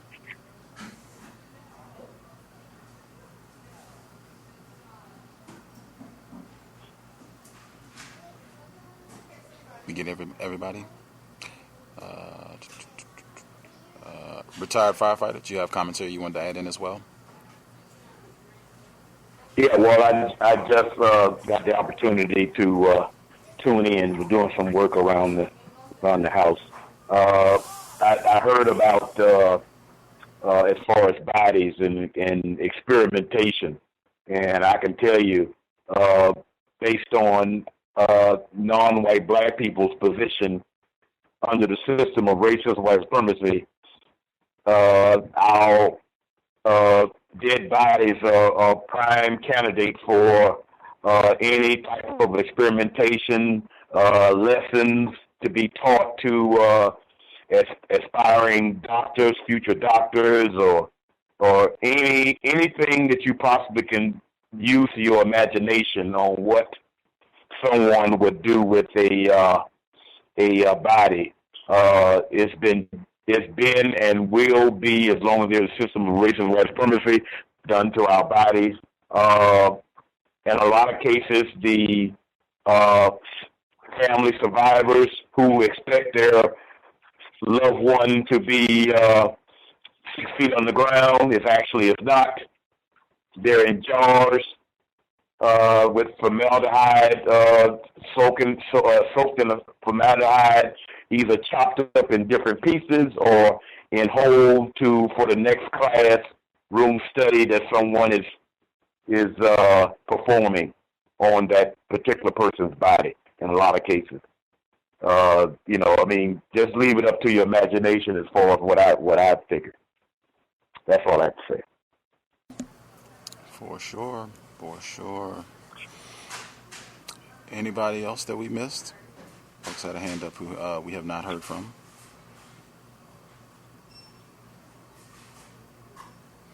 Alrighty. I also tweeted. I'm on Twitter at Until Justice. All together, no spaces, at Until Justice. But I posted the link so you can see what the narrator, Ron Butler, what he looks like. As I said, the photo I've seen, I think he's a non-white person. I suspect most white people, I don't think they would accept him as white. But you can check it out and see if that makes a difference on, you know, who is narrating the text. Incidentally, I don't think I had mentioned the author, Harriet Washington, and I did email tag for like months, long time. We were trying to get her on the program. She has published other books since Medical Apartheid came out. We were trying to get her on, and she was having deadlines with the other project she was working on, so just went back and forth about having her as a guest on the program, and we just were not able to get a time that would work out where she could fit us in her schedule. But that was one that we were working on for a long time, trying to get her on the broadcast. But even without that, we have done a lot on this particular subject matter down through the years. Some of the things that stood out in the segment that we covered from this week, again, she pointed this out last week, that even if you were a quote-unquote free black person, that did not insulate you from this medical barbarism and you being mutilated by racist doctors at all, that you could be preyed on and subjected to the exact same thing. I thought particularly the audio segment that I began with this week was about the report that came out this week that medical errors are the third leading cause of death in the country today. That's 2016. Comparing that with what she said, that hospitals back in 19th century, earlier times, people did not want to go to hospitals. There was a great suspicion of these places that anything could happen to you, that people used a private physician, or if they had a midwife, or there any other alternative than going to.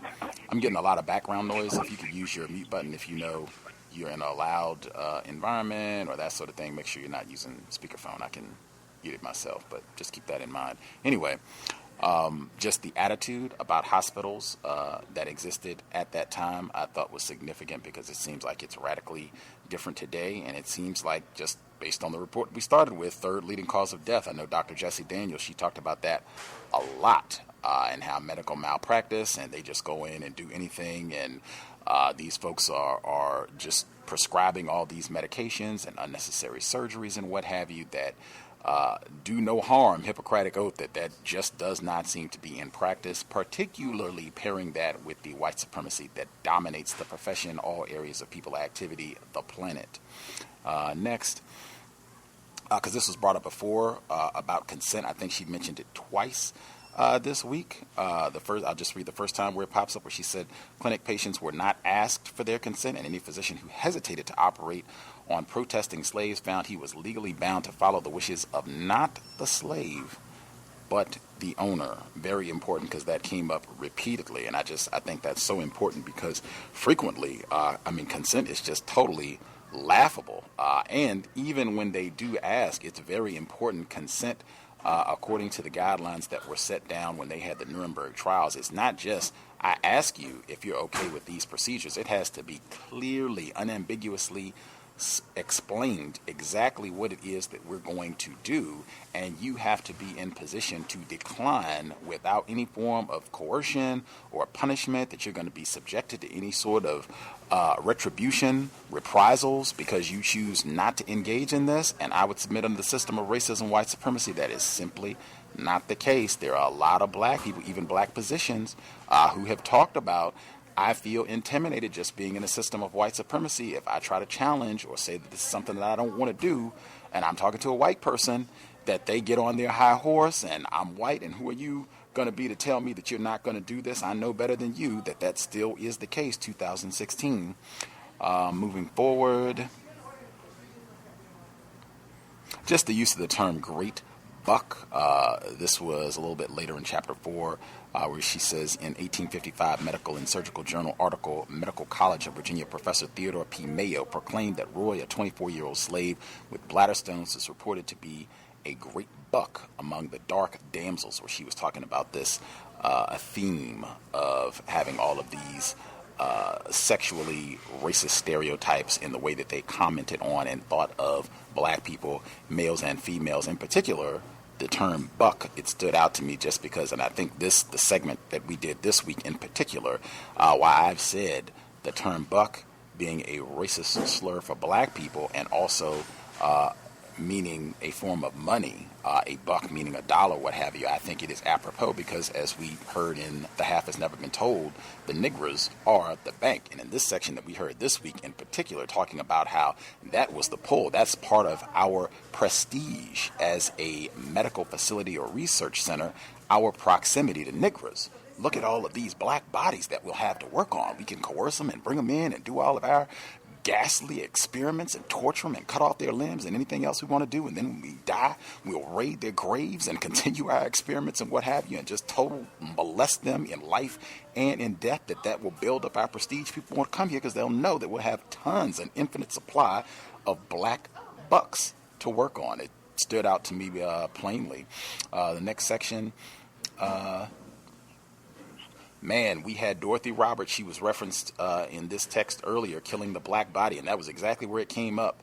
We had a caller. In fact, it came up twice. Dorothy Roberts was a guest on the program 3 different times, and 2 times she was talking specifically about this subject matter, the medical industry and healthcare. But she said, someone asked her if they knew about the rate of amputations of black patients. They asked her when she was on the first time in 2009. We were talking about killing the black body. She came back in 2011 to talk about her more recent book, Fatal Invention, which talks about racism in the healthcare industry and how that continues to be a problem. Most of that's talking about issues that are like 21st century issues. But she came back and she put this in the book. We just didn't get the credit for it. That happens all the time. We do not get direct credit. She wrote in the book that she said she was on a radio program, The Cows, and she was asked about rate of amputation. And she said that black people get inferior care in all areas except for amputations. That's the only area where black people, yes, white people go in, you are going to get some form of amputation. You are much more likely if you are a black person, which relates exactly to what Harriet Washington wrote in the text this week when she said the surgeon decided to amputate the leg surrounded by students, although no clinical indications existed for this extreme procedure. The slave complained that his leg was cut off just to let the students see the operation and to bring the doctor as well as the medical college into notice. The journal editor investigated and then agreed, censoring the surgeon as a heartless monster. However, neither the name of the surgeon nor the medical school was revealed in the journal. The outraged editor even failed to sign his name. In my view, that's just letting you further see the racism, white supremacy, and that practice continues today, where a white person practices racism and they still get anonymity. They still get some form of protection, and I would submit they're further showing you the racism because this white person who sees this, like, oh my God, he chopped off that nigger's leg, but I don't want to be publicly identified because white people might come and fuss at me for seeming like I have some sort of empathy or compassion for these niggers, and I don't want that to happen either. You do get in trouble if you're a white person. You're seeming like you're not going along with the business of white supremacy. Moving forward. I thought this was a really important passage where she says, this is from chapter 4, such false assumptions were fueled by the difficulty of making internal observations. And this, matter of fact, make sure I get the whole section here so you all know the false assumptions that she's talking about. So the full portion reads, so this is where they're talking about how black people have an excessively large big toe and they can use it to grab trees and climb and all this other nonsense. So she says such false assumptions were fueled by the difficulty of making internal observations of living persons. Scientists assumed that the skeleton, nervous system, and viscera of African Americans were quite different from those of whites, but proving this was a challenge. I'll stop there. In my view, I just think that is cutting whites an astronomical amount of slack, and it's just not accurate. It's not because they had a difficult time making internal observations of the body and they couldn't see these. It's fueled totally by their white supremacist projections of black people. That's it. It's not about, because and she has this in the book, a lot of these racist thoughts and ideas about black physiology, they continue today. You see this when they're talking about black basketball players. Matter of fact, that's another guest we had on the program, John Hoberman, who we had on twice. His book that we talked about the second time he was on, Black and Blue, it is also about racism in the health industry, and he makes some really important points in that book, even though he's a suspected racist.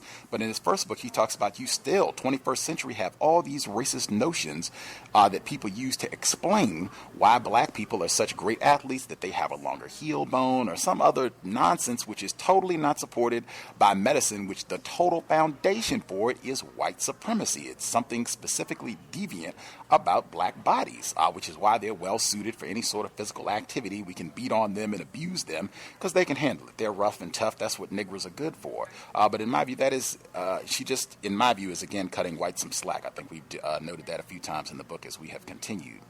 And it comes back again, this cutting white people some slack, just a few pages later, where she said, the sad psychological transformation. I think it was mentioned about Dr. Prey, where at first he was kind of feeling bad or some sense of remorse about this black female who was going to be carved up, and then he changes and he has fun doing this and scaring white people with a dead black person he's carved up. Where she says, this is Harriet Washington, she says, this sad psychological transformation suggests a possible answer to a troubling discrepancy. Most people enter medicine because they want to help others, and it is reasonable to believe that some, if not most, white physicians did intend to care for, not just to study or to display, their black patients. However, who were these sympathetic physicians of the time as revealed by medical records? If they existed, why were they silent in the face of such egregious abuses? Slave narratives tell us that empathic physicians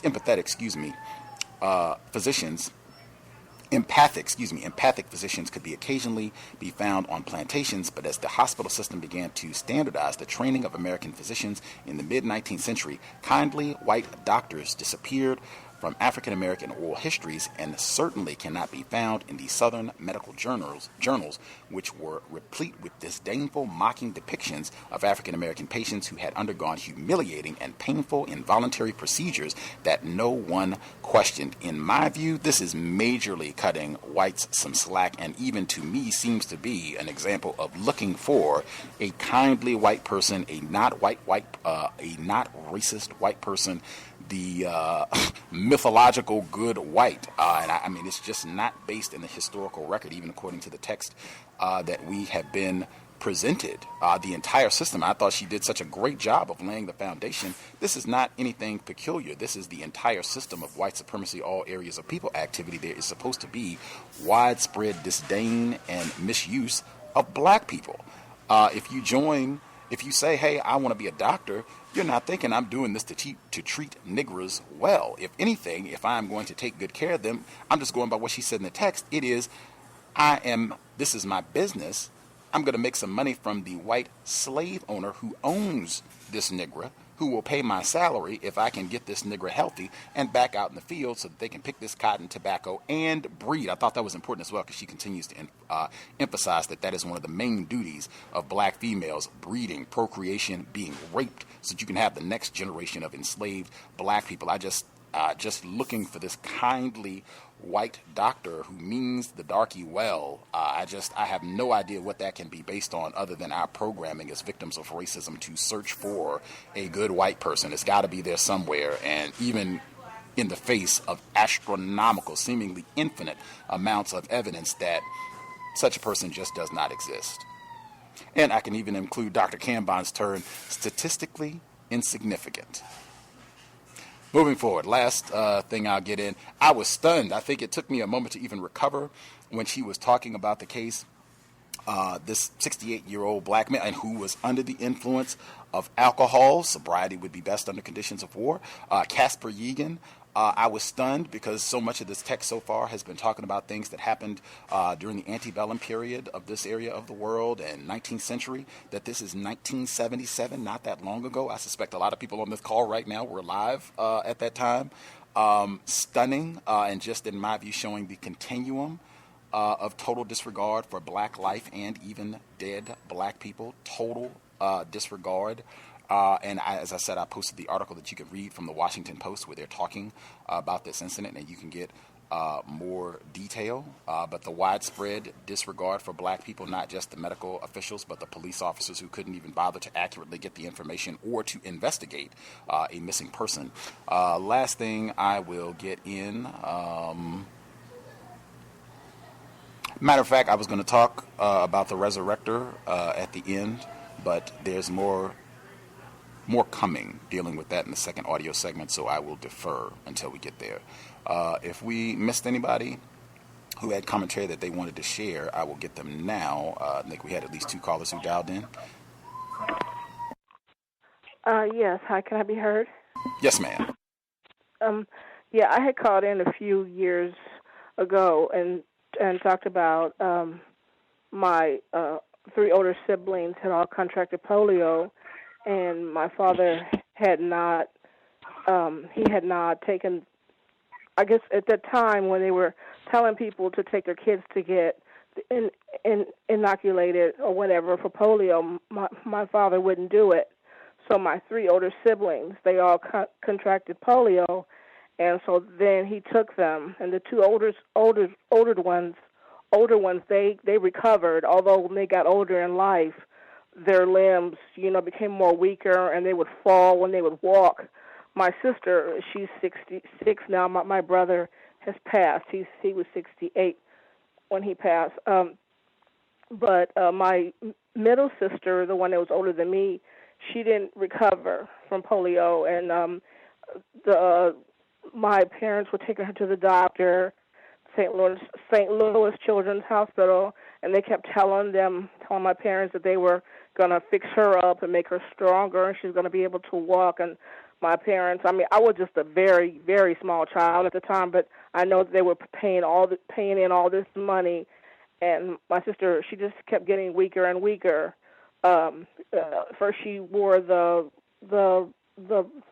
things on her legs. I'm not sure. I can't think of the name of the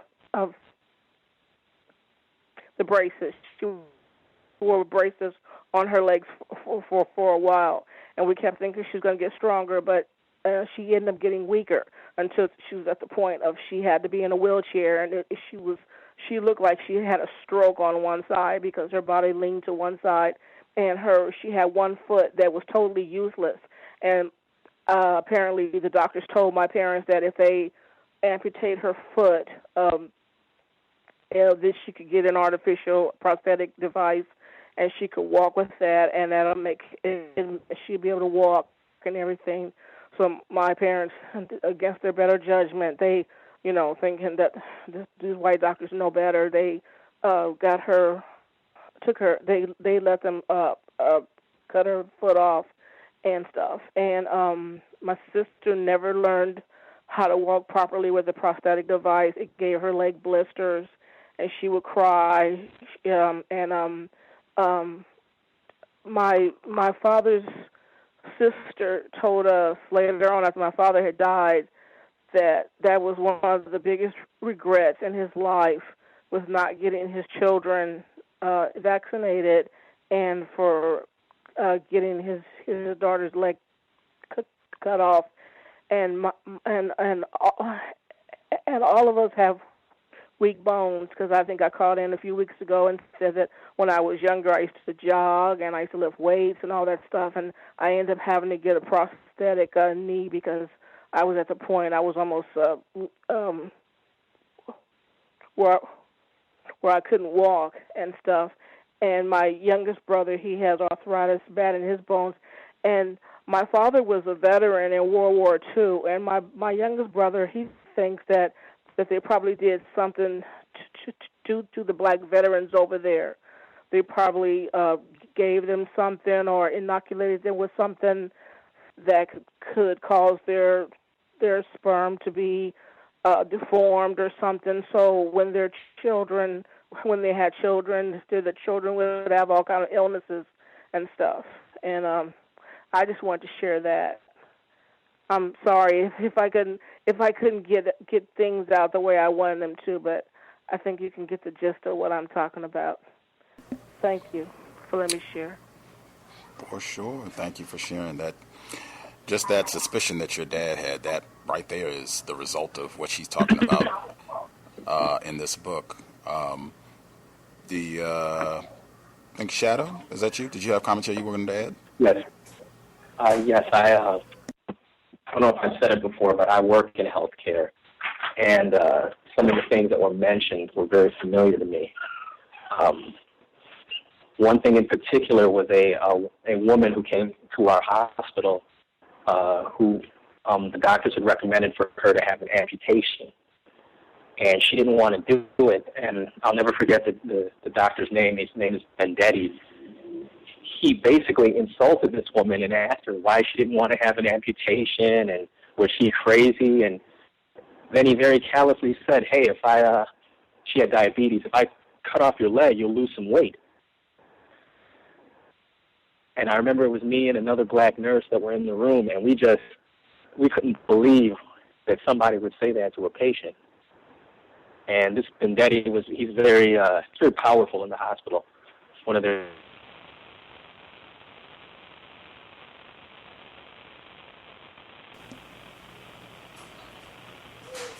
main, and them being upset when you don't do what they want, that was very familiar to me.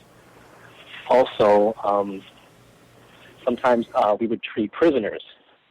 And one of the things they told us when we fill out consent forms and all that, when you're a prisoner and you get medical care in a hospital, the warden is your power of attorney, and all the consent is up to him. So if there's something, if they want to put you on DNR status, do not resuscitate, the warden can actually do that, and your family has no control over that.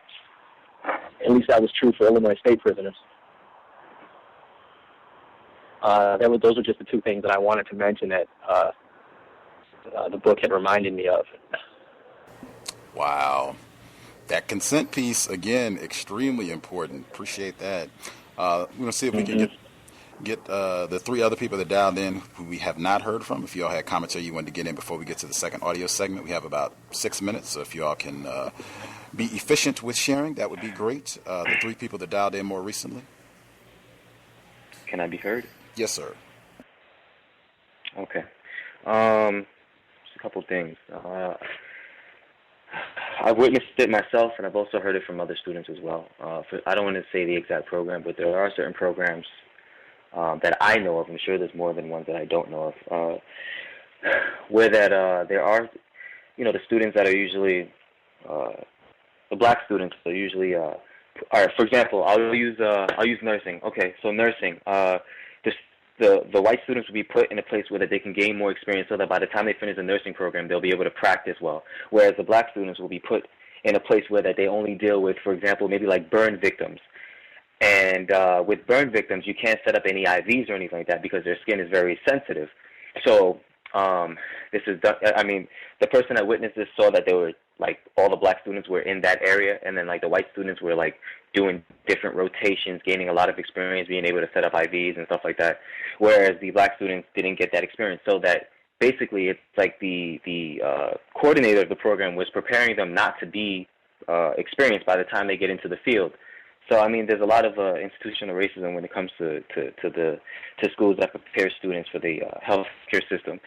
And I've also witnessed, and also other people have told me about this as well, that usually when there's like black patients for certain problems that they'll come into the ER for, they'll be sent home, whereas other patients who come in for the same exact problem that the black patients come in for, they'll actually be taken care of. Like, it could be a fracture or something like that, where it's like very serious.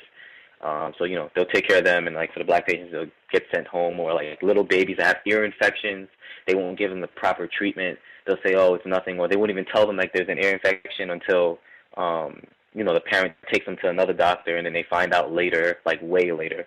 So, those are just stories that I've heard and that I've witnessed as well. And my last question is that, Gus, would I be able to mention something off topic at the end of the show, because I don't want to throw everything off, with your permission?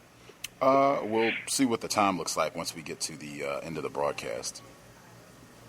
Okay. Thank you very much. Yes, sir. The other two people that called in more recently that we have not heard from, did you all have commentary? Yes. Good evening. Karma, we'll get her first. Okay. That's very interesting about medical schools being in poor black areas. They're always in poor black areas. And I never put that together. The medical center in Texas, just like one of the foremost medical centers on the planet, is just, I used to go there all the time. I was like, why do they have this place in the middle of this ghetto? I just never put two and one and one together to get two. But there's another place that they always put the medical schools that I never really thought of until just now, and that's always near the really big prisons. You'll always find a medical school somewhere in the black center of the really huge prisons. So, and the last place is, wherever there's a military base, and you might have a lot of retired military. So I think those are the three places where black people live in the cities, and where the vets are. We love our vets. And where the big prisons are, like Sugar Land.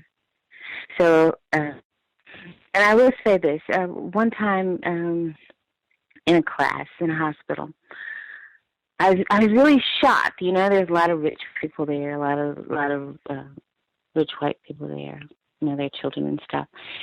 anyway, the guy, and his name, let me name him. His name is Don Selden. They called him the Don. But he comes in and he grabs the medical chart and he walks over to the window and he throws it out. And he says, "And no one touch it." He's, I've just saved someone's medical career. So, I mean, that's just like, I think it's just a joke for them. It's just a joke. They never even take that stuff seriously. So, anyway, those are my two observations. Oh, sure. Victim, you were going to comment? Yes, good evening to everyone. Quickly, I wanted to say the healthcare or medical field continues to be, there's something very sinister about it. I believe that, for instance, like, a lot of black people suffer from, diabetes and cancer. I think these thresholds of measuring, let's say all the tests that they run people through and stuff, they let's say 100 is the measuring point, and then once you break 100, you have whatever, diabetes or cancer, whatever. They never say anything until it's too late. Like, you can go in and get tested for something, and let's say you had a 92 on the test, and the threshold is 100. You pretty much headed down the road of having whatever disease or ailment that you're getting tested for, and pretty much the only time they act is when you actually have the disease, or you have diabetes now. And they don't act beforehand like, hey, you need to, change your diet or do this or do that or anything. And it's something very sinister with that. And I just see a lot of these white doctors, man, they have no compassion whatsoever. It's kind of like when they're dealing with a human, especially a black person, it's like they're like working on an old Chevy, really. Like, it's like they have no regard for that person, really. And also, I'm just curious. I always thought about this, like, the black people that supposedly suffer or they're victims of gunshots or stabbings, and they have to go in for an emergency surgery. I wonder how many of those surgeons deliberately did not save these people's lives. Like, they just took a little longer to do something, or clot one artery, or or cut something out where people have died. And there's no way to actually prove it. It's just they just, hey, we'll just let this nigger die because we don't need them. They're on the streets anyway. But anyway, that's all I have for now. Thank you. Right on. We will get to the second audio segment just so that we make sure we have ample time for everyone to share. In the second audio, after this segment is done, if you had something that you did not get an opportunity to share, just jot a note, and we should have time for everybody to share once this section concludes. So we are in Chapter 5, and again, I can't give you the exact page number because I don't have a hard copy, but we're kind of early portion of Chapter 5. Harriet Washington, Medical Apartheid, Context of White Supremacy, audio segment number 2. Other construction sites throughout the country have yielded evidence of medical grave robbing. The largest and earliest African burial site in the nation was revealed in June 1991 during preparations to build on the Lower Manhattan site of what is now the Foley Square Federal Office Tower building in New York City. Construction workers unearthed 427 skeletons in what had been consecrated as the Negroes' burying ground in the 18th century.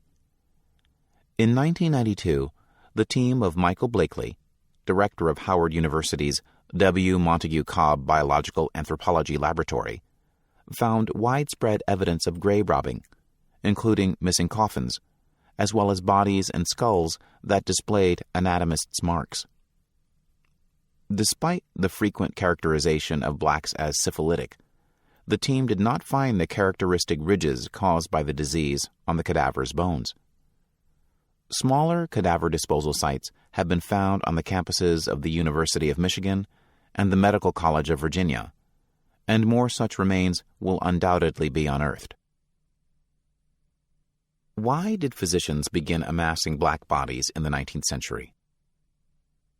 Early in that century, the Paris School, or hospital movement, transferred the continental focus from traditional heroic measures of dubious efficacy to clinic-based scientific medicine based upon a system of rigorous scientific education, anatomical knowledge, and experimentation-based therapeutics.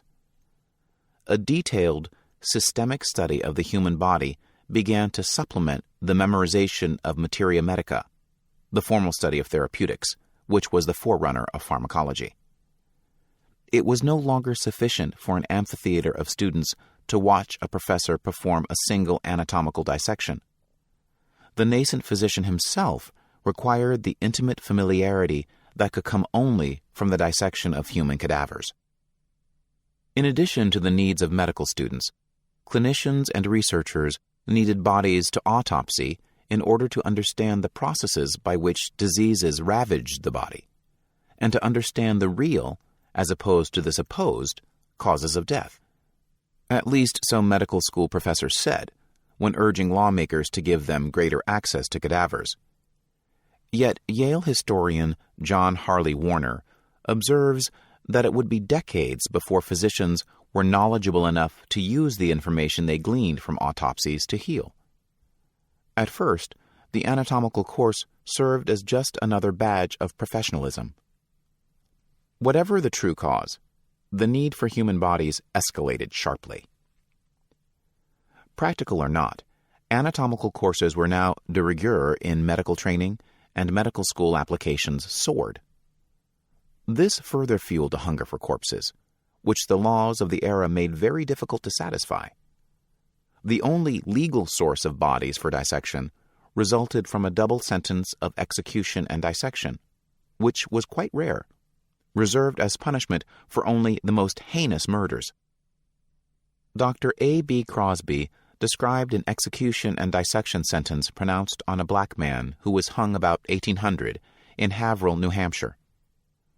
Crosby's first-person account of the subsequent autopsy evokes an appallingly circus-like atmosphere, one hard to distinguish from that characterizing a lynching. All the neighboring physicians were invited to be present and were requested to bring any dissecting instrument they might deem of use. Tradition says that one brought a handsaw, another an axe, still another a butcher's cleaver, and the fourth came armed with a large carving knife and fork. The cuticle of this unfortunate Ethiop was subsequently tanned and cut up into small pieces as souvenirs. The invasive violation involved in the anatomical dissection of a corpse ran counter to very strong 19th century sentiments regarding the sanctity of the body.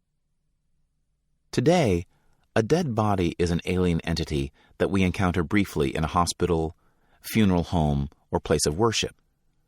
But in the 18th and 19th centuries, people tended to die at home rather than in hospitals, and the body, imbued with religious and social significance, was lovingly cared for in a way that bound the dead person to his family and society. The corpse was carefully bathed and groomed, and post-mortem photographs, portraits, or other images were often created and distributed. This care of the body certified the person's meaning and status as a member of a family and community. Dissection, however, gave the corpse a very different meaning, limiting him to a bit of useful flesh, an object to be surgically severed from his community, treated with disdain, then discarded like trash. For blacks, anatomical dissection meant even more. It was an extension of slavery into eternity, because it represented a profound level of white control over their bodies, illustrating that they were not free even in death. Burial rituals were so psychologically important that insurance companies sold blacks a macabre social security by collecting relatively high weekly payments toward funeral expenses. Physicians, however, ascribed blacks' horror of post-mortem dissection to superstition, complaining that even during epidemics they avoided hospitals because they feared ending up on anatomists' slabs. But whites quietly shared this revulsion, including doctors, who avoided dissecting the bodies of their colleagues. As a result of the widespread discomfort with dissection, 18th century physicians and students resorted to frenzied, surreptitious dissection of the hospital dead before family or friends could arrive to claim the body. They also preyed upon the bodies of the socially and legally powerless, Black Americans. For 100 years, young white assistant professors of anatomy and uneducated Black hospital porters shared the same key responsibility: the furtive procurement of Black corpses. Such exploitation of the dead was hardly limited to the South. Most of the bodies used by New York City's Columbia University and New York University were from the Negroes' burying ground. In 1712 and again in 1741, New York slave rebellions were actuated in part by the refusal of slave owners to allow slaves to bury their dead. In 1788, Blacks petitioned the New York City Common Council, complaining that medical students made regular bacchanalian raids on the Negroes' burial ground when, under cover of night and in the most wanton of sallies, they unearthed Black bodies to mangle their flesh out of a wanton curiosity and then expose it to the beasts and birds. The Common Council did not deign to answer the petition, and the popular press showed little sympathy. One newspaper opined that the only subjects procured for dissection are the productions of Africa. If these are the only subjects of dissection, surely no one can object. Some sympathetic whites, notably Quakers and abolitionists, did object, to no avail. But when emboldened medical students extended their forays into white graveyards at Trinity Church and the Brick Presbyterian Church, New Yorkers objected en masse. Blacks were among the 5,000 rioters who stormed New York Hospital in the 2-day doctors' riot of 1788, pillaging Columbia Medical School and assaulting physicians in retaliation for disturbing the eternal rest of New Yorkers. By the 1820s, instruction in anatomy was ubiquitous in medical schools, which were burgeoning. In 1810, there were 5 medical schools in the United States. In 1860, the nation boasted 65, and by 1890, their number had doubled. The demand for medical cadavers grew correspondingly, with dire consequences for Black communities. In 1879, 5,000 cadavers a year were procured for medical use, most of them illegally, and in the South, most were those of African Americans. Even in the absence of racial hatred, the bodies of Blacks were preferred simply because they made easier targets. No slave could withhold permission for an autopsy or dissection. If a master sent a sick, elderly, or otherwise unproductive slave to the hospital, he usually gave the institution caring for and boarding the slave carte blanche for his treatment and for his disposal. Moreover, the least sensitive masters aggressively exploited their slaves' fear of post-mortem violation. During the transatlantic slave trade, crews discouraged the frequent bloody uprisings among kidnapped Africans by dismembering their bodies as a deterrent to other African captives, who believed that the spirit of the mutilated person would not be able to return to Africa. Dr. Erasmus D. Fenner also noted the effectiveness of post-mortem decapitation in controlling slaves. The Negroes have the utmost horror and dread of their bodies being treated in this manner. For the resurrection man, the Black cemetery was the easiest of targets. Most of the Black populace could barely afford funerals, to say nothing of guards or mort safes, cage-like arrays of vertical iron gates that were inserted over the coffin to prevent access by grave robbers. In 1827, the African-American newspaper Freedom's Journal suggested an economical defense against grave robbing. As soon as the corpse is deposited in the grave, let a truss of long wheaten straw be opened and distributed in layers, as equally as may be with every layer of earth, until the whole is filled up. By this method, the corpse will be effectually secured. The longest night will not afford time sufficient to empty the grave, though all the common implements of digging be used for that purpose. Whites quietly acquiesced to the violation of black bodies because they saw grave robbing as a zero-sum game. That is, whites knew that physicians' lust for cadavers would be satisfied somewhere, if not from black cemeteries, then from white ones, despite guards, mort safes, and the wounded feelings of white families. To ensure that the anatomy laboratories in the South would continue to be peopled with black, not white, corpses, state legislatures enacted, and newspapers championed, a variety of statutes to validate the existing racial disparity with regard to dissection. In 1828, for example, the Georgia legislature considered a proposal to send the bodies of executed black felons to medical societies for anatomical dissection, expressly to ensure that white corpses would be spared. A Statesman and Patriot correspondent insisted, "The bodies of colored persons, whose execution is necessary to public security, may, we think, be with equity appropriated for the benefit of a science on which so many lives depend, while the measure would in a great degree secure the sepulchral repose of those who go down into the grave amidst the lamentations of friends and the reverence of society." The Richmond, Virginia Whig suggested in 1838 that the city's large black population made it a likely site for the establishment of a medical school that would rival those of Philadelphia, because, in Philadelphia, as every professional man versed on the subject well knows, from the almost sole use of whites in the labor of the city, the supply for anatomical purposes is totally inadequate to the wants of a large medical class. A black Richmond newspaper, the Colored American, quickly responded, "Medical science requires anatomical subjects.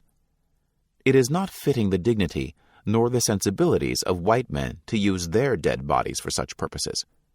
And black men are not everywhere to be found.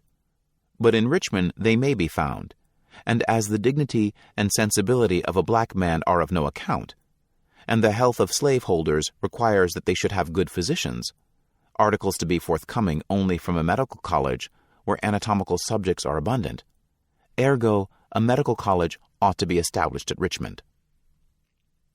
O slavery, foul spirit of darkness!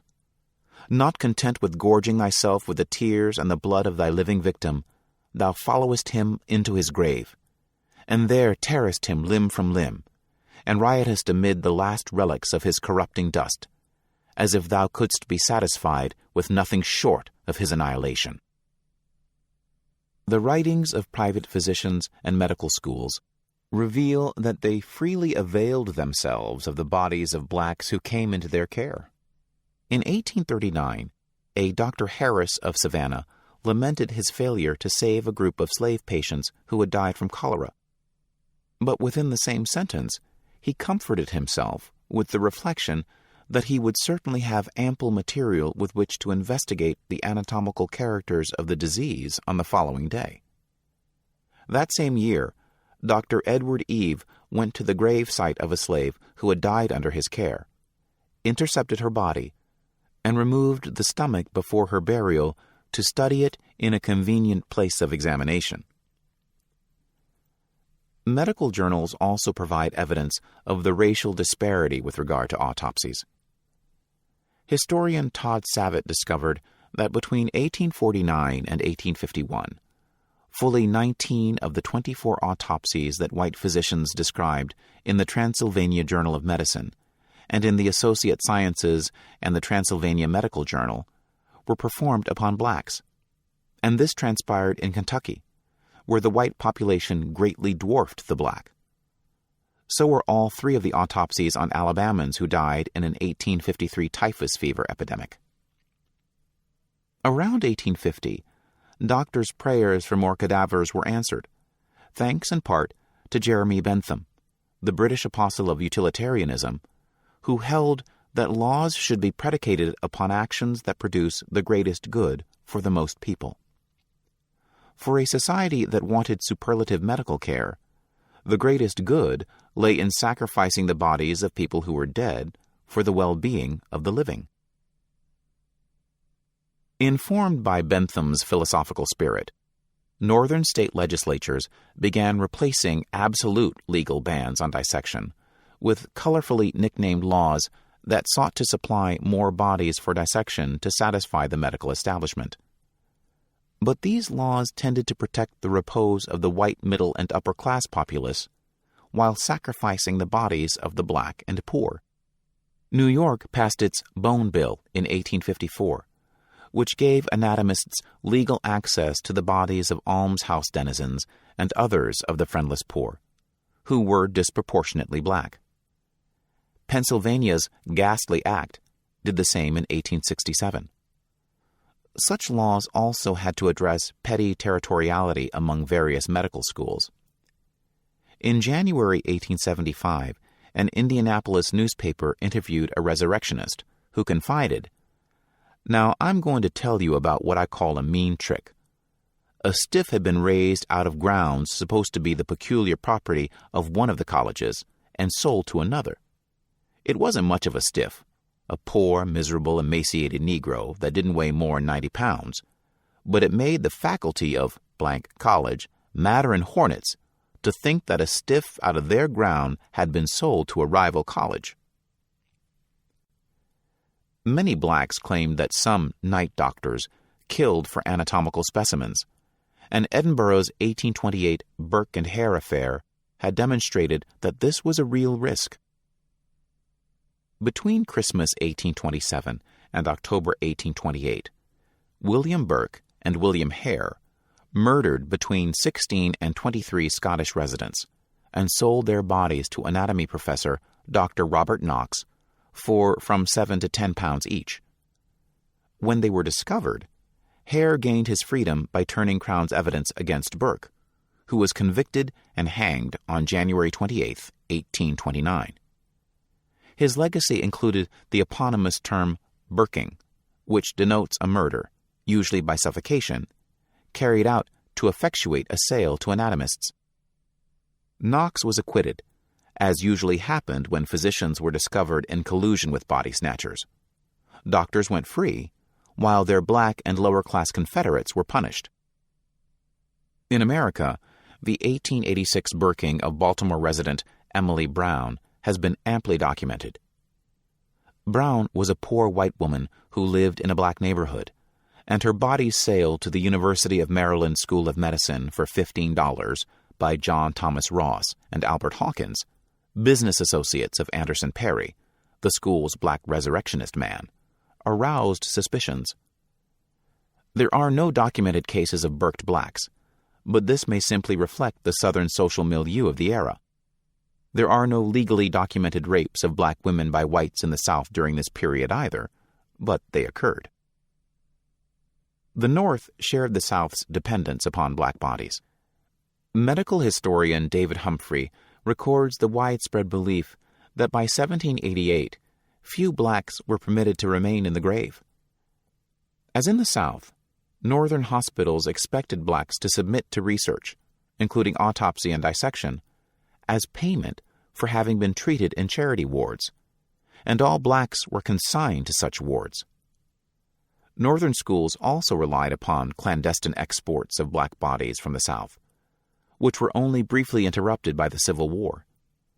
An industry sprang up in shipping black bodies to Northern medical colleges.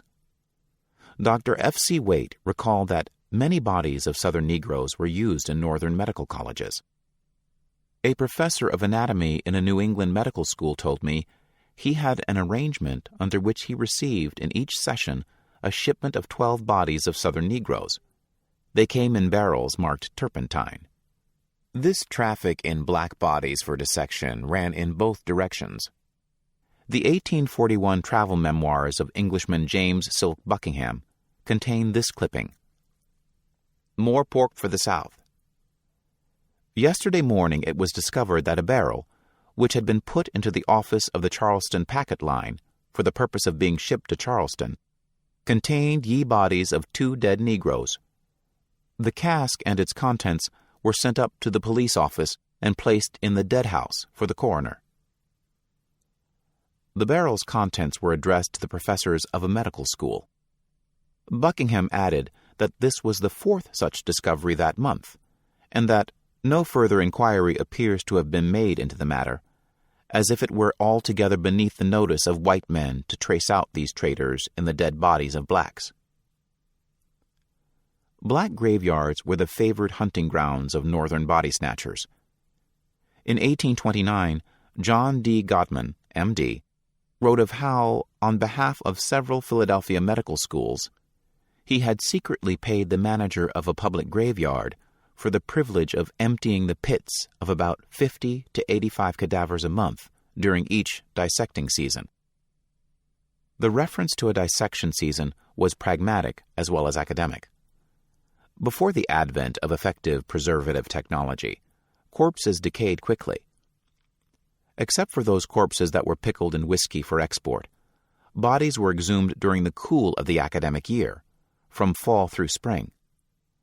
Todd Savitt explains that blacks were well aware of this morbid seasonality, as evinced by one elderly Virginia slave who, passing the medical school, shuddered and muttered, "Please God, I hope when I die, it'll be in the summertime." Newspaper descriptions of executions regularly noted that, as a matter of course, the bodies of black, but not white, criminals were to be dissected. One account read, "The execution of Cook and Coppock, white men, Copeland and Green, colored, took place at Charleston, Virginia, on Friday last. The bodies of Cook and Coppock were taken to Harper's Ferry in a train, which was waiting at the depot. The bodies of the Negroes have been given to surgeons and medical students." When Pennsylvania passed its Ghastly Act in 1867, it stipulated that its medical schools could use only unclaimed bodies of the poor from Philadelphia and Pittsburgh. Such laws were insufficient to protect black bodies from continuing to be seized by medical schools, simply because the law supplied too few bodies to the schools. During the 1881 to 1882 academic year, Philadelphia boasted 1,493 medical students, but only 400 cadavers. Both lawfully obtained bodies and those stolen from cemeteries were likely to be those of African Americans. As David Humphrey observed, legalization did not substantially alter the social origins of the supply. It simply assured that cadavers would come entirely, rather than primarily, from America's lowest social strata. In 1867, an Ann Arbor newspaper reported that 2 colored men were caught in Chicago on the night of the 15th with a wagon in which were 5 dead bodies, which they had taken from the cemetery. They claimed to have been employed by the authority of Rush Medical College. 8 years later, the Indianapolis Herald published an interview with an unnamed resurrection man, an alcoholic physician fallen on hard times. He crowed that he sought corpses from black and pauper graveyards. The stiffs are raised at Green Lawn Cemetery, Mount Jackson Cemetery, and the Poor Farm Cemetery. So far as I know, Crown Hill, a private white graveyard, has never been troubled. Northern medical schools recognized that being unable to acquire sufficient cadavers to attract medical students could mean their dissolution, so they imported black corpses, and in 1933, Howard University's Dr. Montague Cobb, the first African-American professor of anatomy, ironically alluded to the unconsciously egalitarian implications. Our colleagues, in the anatomy laboratory, recognized in the Negro a perfection in human structure, which they were unwilling to concede when that structure was animated by the vital spark. The clandestine nature of such transactions made estimating the relative numbers of such bodies difficult, but in 1935, Cobb rose to the challenge by analyzing the 2,139 cadavers that had passed through the Laboratory of Anatomy of Western Reserve University in Cleveland, Ohio, since 1835. He showed that the bodies of whites were initially used in the Midwest, but that they were rapidly replaced by imported black bodies. Cobb found that, in contrast to white cadavers, which were local, a heavy majority of Cleveland's Negro cadavers emanated from southern states: Georgia, Alabama, South Carolina, Tennessee, Virginia, Kentucky, Mississippi, North Carolina, and Arkansas. After the wartime exodus of blacks from the South, the imported black bodies were replaced by those of resident blacks, out of all proportion to immigration trends. Although there were 12 times more white than Negro deaths, only twice as many whites arrived at the laboratory, or relatively 6 times more of the Negro dead. In the last 5 years, the proportion of Negro to white cadavera have been much greater than would be expected from the number of city deaths. Northern medical schools also employed strategies to make the most of the black and poor white populations they had. For example, on February 20th, 1810, Dr. John Warren and Professor of Chemistry Aaron Dexter presented the President and Fellows of Harvard University with a memorial and petition for the removal of medical lectures to Boston, in which they made their case for moving Harvard Medical School from the university's home base in Cambridge across the Charles River to Boston, where it could avail itself of cadavers from the poor black and white denizens of the almshouse. Warren successfully argued that one of the great objects of the school was to offer student cadavers for dissection, without which Harvard might be eclipsed by other medical establishments, even in the remote areas of the country. Later that year, the medical school moved to Boston. As slavery was abolished in most of the nation, acerbic protests and occasional riots further scarred the medical establishment's relations with black communities. In December 1882, screams and curses rent the air as the Philadelphia morgue was thronged by distraught black mourners who had come to retrieve the bodies of their recently buried loved ones.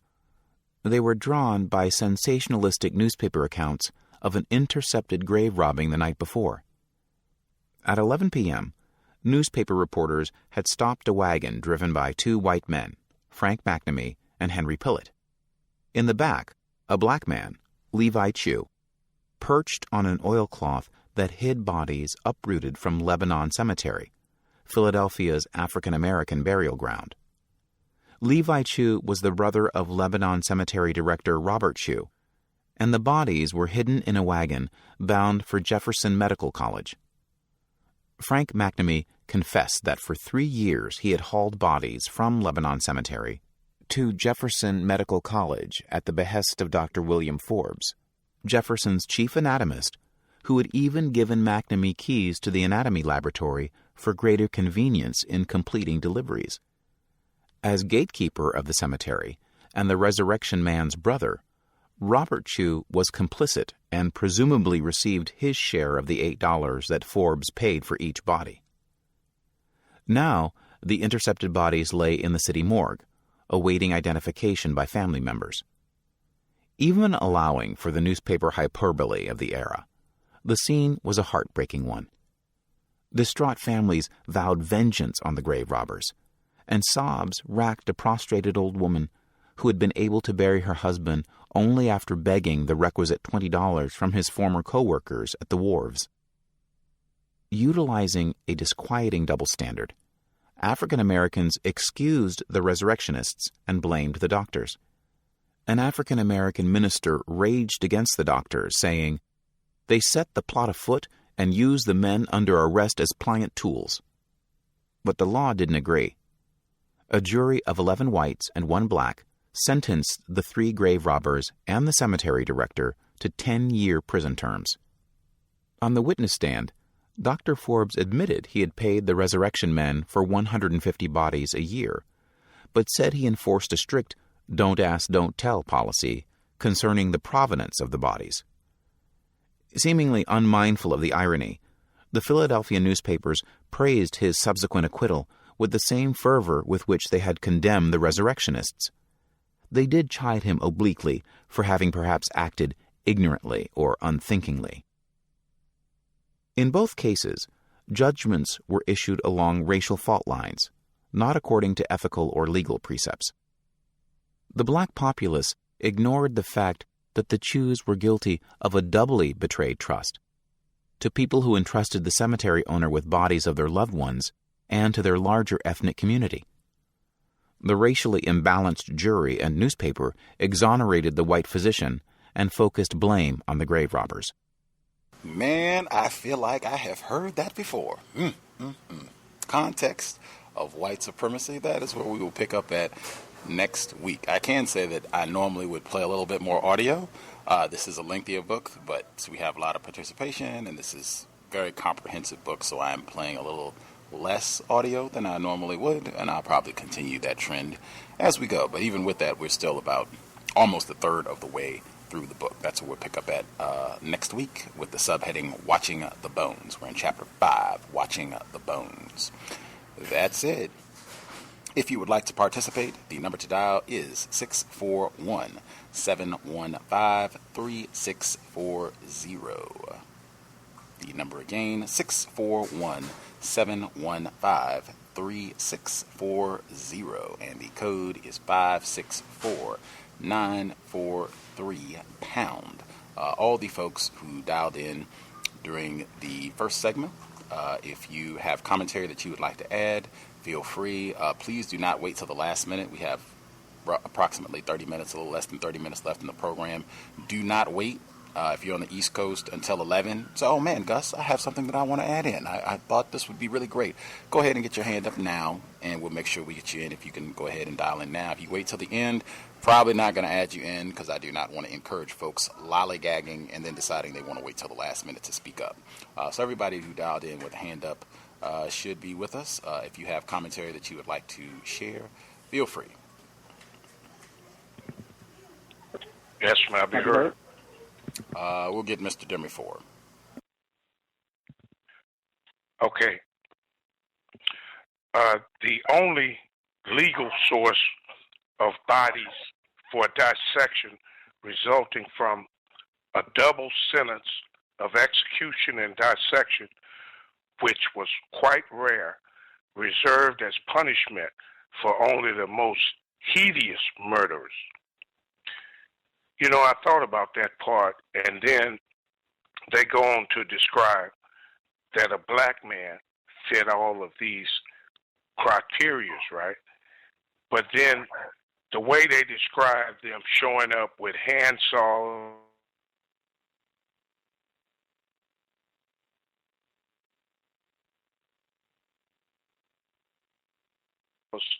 just carving this man up in front of an audience, you know, it's something that, you know, even a horror movie, you know, would not compare to this. And if you add on the fact that black people looked at dissection, you know, more, you know, of an extension of slavery, you know, it was you know, in eternity, you had no control over your body in life and even in death. And it added on to the degradation and, you know, hurt that they felt. And even into the early 60s, those insurance agents used to come around, you know, getting the weekly payments from the black people. You know, they were so scared that, you know, they wouldn't be buried properly, or that their bodies may get stolen from these grave robbers. And they were just extorting the money from those people weekly, on a weekly basis. But another interesting part is where they said whites quietly acquiesced to the violation of black bodies because they saw grave robbing as a sub-zero gain. That is, whites knew that physicians' lust for cadavers would be satisfied somewhere, if not from black cemetery, then from white, despite guards, morgue safes, and the wounded feelings of white family. So they was just giving it up. Giving up, go ahead, get the black ones, because we do not want any white bodies used in this manner. So I'll mute my line on that, Gus. Thanks for taking the call. For sure. Thomas in New York, you were going to comment? Oh, yes. Sorry, Mr. Demery, for talking. When you was talking, I apologize. This book is, man, it's hard to listen to, man. I always wondered where the concept of grave robbers came from. I thought it was to rob people, you know, from their jewelry and stuff they were buried with, but I never took it as being actual, you know, you robbing people for their body parts, or you could do experiments with them. I mean, there's like a bunch of mad scientists. What's the Frankenstein type stuff? You know, you're digging up graves just so you can, you know, sell them to a college so they could do experiments with this dead body. And I guess that's why they've mastered their pathology and coronary techniques today. I mean, look at all the years of experience they've had doing it.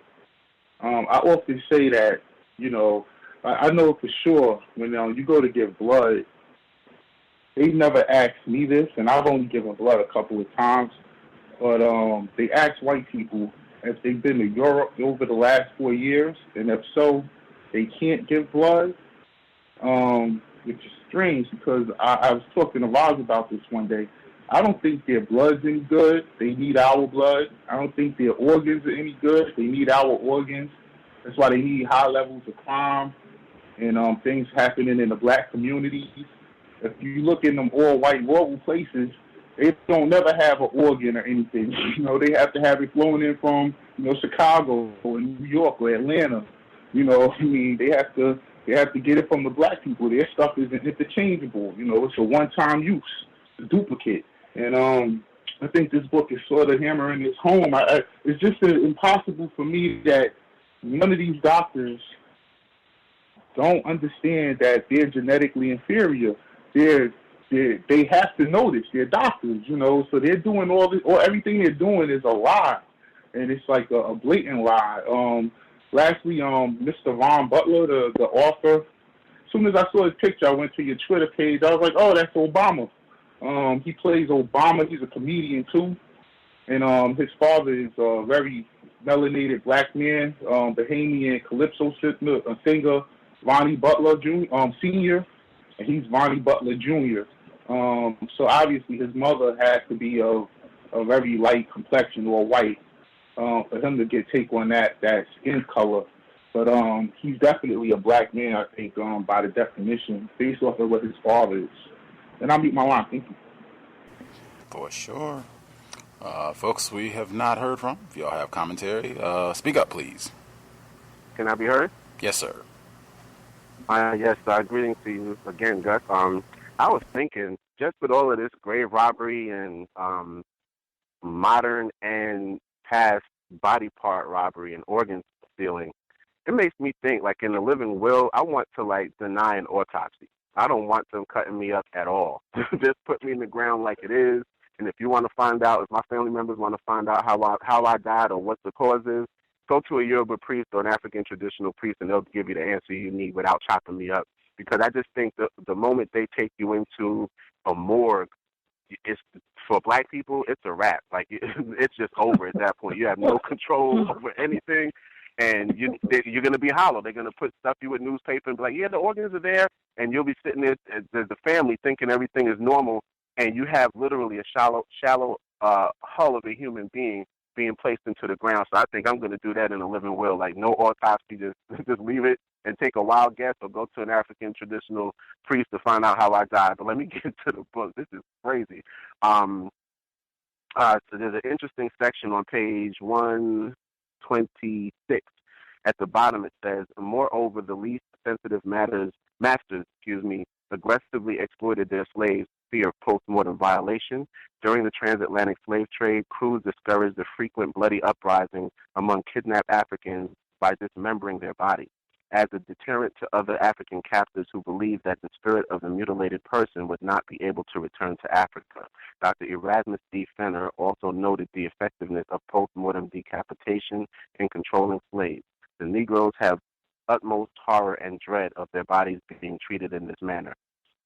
This reminds me of just how thick white people are. That, I mean, it reminds me of what they did to Patrice Lumumba when they finally assassinated / executed him, and they chopped his body up. They they burned them. After they burned them, they put them into vats of acid so that they had no body to bury. And the indigenous African people in the Congo, especially his particular ethnic group, took that as a complete destruction of his spirit's ability to maneuver in the world of the dead. And it's like they want to eradicate every remnant of the black body, especially for those black people who they have a severe disdain for. And it reminds me of the Native Americans when a lot of times most of us have learned that scalping was a tradition that started with Native Americans, and that's actually incorrect. That tradition started with white people scalping Native Americans, and the Native Americans felt that was such severe disrespect, they started doing it back to white people. So that just goes to show that exactly what they did to, American Africans is just what they've done everywhere else they go. They find a way. I guess they find out what cultural disrespect is for a particular group of people, and they exploit that to the maximum as they exploit any other perceived weakness of a group of people. Then I found another section telling on 129. It says, New York passed its own bill in 1854, which gave anatomists legal access to the bodies of almshouse denizens and others of the friendless poor who were disproportionately black. Pennsylvania's Ghastly Act did the same in 1867. Such laws also to address petty territoriality among various medical schools. That made me think. Medical schools were basically functioning like gangs. They had their own territories. They basically divvied up the black bodies like, hey, I'm going to take this group of black bodies from this section. You need to stay out of my section. I wonder if they did, drive-bys and whatnot on each other because they were taking bodies from areas that they weren't supposed to. So, they function no different than, modern-day gangs, which I would say would be like the U.S. government, the police department, and all the other alphabet letters you can think of that they use now to now terrify and terrorize black people today. Also, I found a section telling on 130 where it says the North shared the South's dependence on black bodies. Medical historian David Humphrey records the widespread belief that by 1788, few blacks were permitted to remain in. As in the South, northern hospitals expected blacks to submit to research, including autopsy and dissection, as payment for having been treated in charity wards, and all blacks were consigned to such wards. Northern schools also relied upon clandestine exports of black bodies from the South, which were briefly interrupted by the Civil War. An industry sprang up in shipping black bodies to the northern medical colleges. Dr. F.C. Waite recalled the bodies of Southern Negroes were used in the Northern medical colleges. A professor of anatomy in a New England medical school told me he had an arrangement under which he received in each session a shipment of 12 bodies of Southern Negroes. They came in barrels marked turpentine. And this kind of reminds me of drug dealers. They'll ship. They'll have a shipment of fish coming in, and the fish have cocaine stashed in them somewhere. Or they have coffee grounds, and in the coffee grounds there'll be cocaine, so it's mislabeled for what the true cargo is.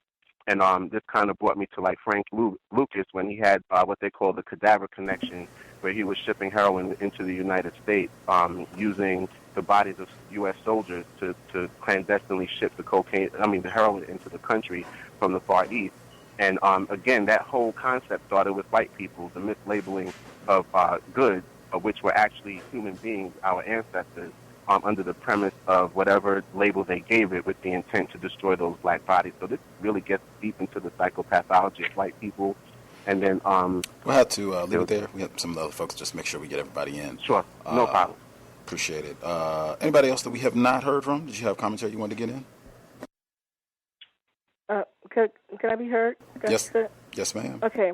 I just wanted to say, I wonder how it affected the black people that after the Civil War, a lot of black people invented Memorial Day when they would go to the graves and they would dig up all their dead relatives and take them to different burial grounds to be buried. I mean, I wonder if their dead was actually there. When I was reading that, I thought about that. So I don't know if she's going to talk about that or not, but that's just something to ponder on. I just wanted to say that. Appreciate it. Other folks that haven't commented from the second section, did you have commentary you wanted to get in as well? May I be heard? Yes, sir. Gus, is it okay if I mention the off-topic thing, or you still want me to wait? We're not doing off-topic stuff right now. This is just focused on the book right now. Okay, no problem. Then I have one thing to mention then. It is pertaining to the topic of the book. I'm not sure if you mentioned it already in the show because I've been in and out. There's a gentleman by the name of Donovan Hill who's passed away. He was a Pop Warner football player, paralyzed at 13 and dead at 18 because a doctor accidentally cut an artery during the procedure. To me, I don't see how a doctor with a lot of experience could just accidentally cut an artery, but that pertains to the book. I don't know if you know about it or if anybody knows about it, but I just wanted to mention that. Appreciate that. I mean, my line. Medical errors started with that clip at the beginning. Medical errors, third leading cause of death in the country. Other folks that we have not heard from, did you all have commentary you want to get in?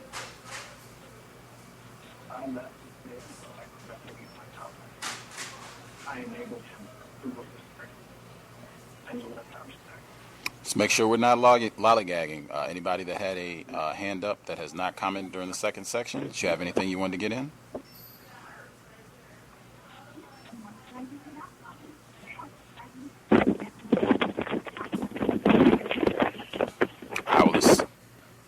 I will assume that folks are just listening. That's mildly surprising because there are a lot of folks who had hands up, but I will assume if you muted your line or what have you, you should figure it out in the next 10 minutes before we wrap things up. Just looking over my notes from Chapter 5, anything that stood out that I want to make sure that we got in. I guess number one, I would start with someone wrote, I'd said this for people that listen to the archives, and if you're not able to tune in during the live broadcast, if you drop me an email, then I'll just read your commentary on air, and so that way you can still be involved in the dialogue. We had one person who wrote in their comment that they wanted to make sure was shared. Let's see.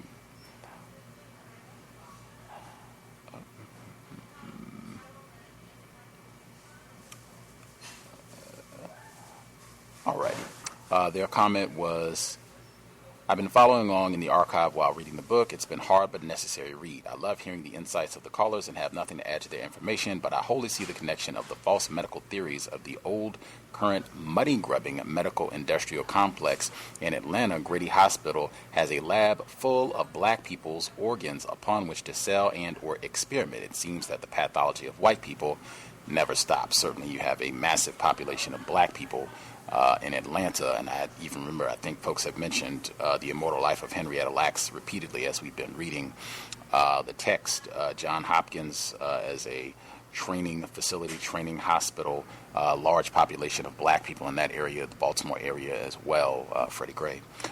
Let's see, from Chapter 5, things that stood out. Oh, I thought I'd already pressed my tab here. Okay, Chapter 5, things that stood out. The consent thing came up again.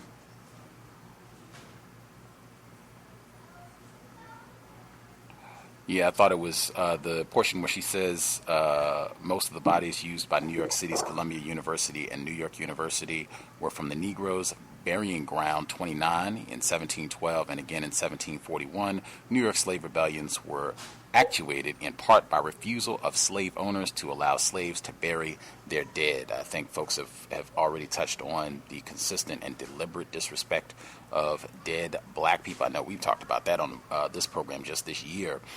We talked about the Zong, where they laid out exactly what we heard this week in this section of the reading. The second portion, how they would deliberately mutilate dead black people in order to keep rebellions down.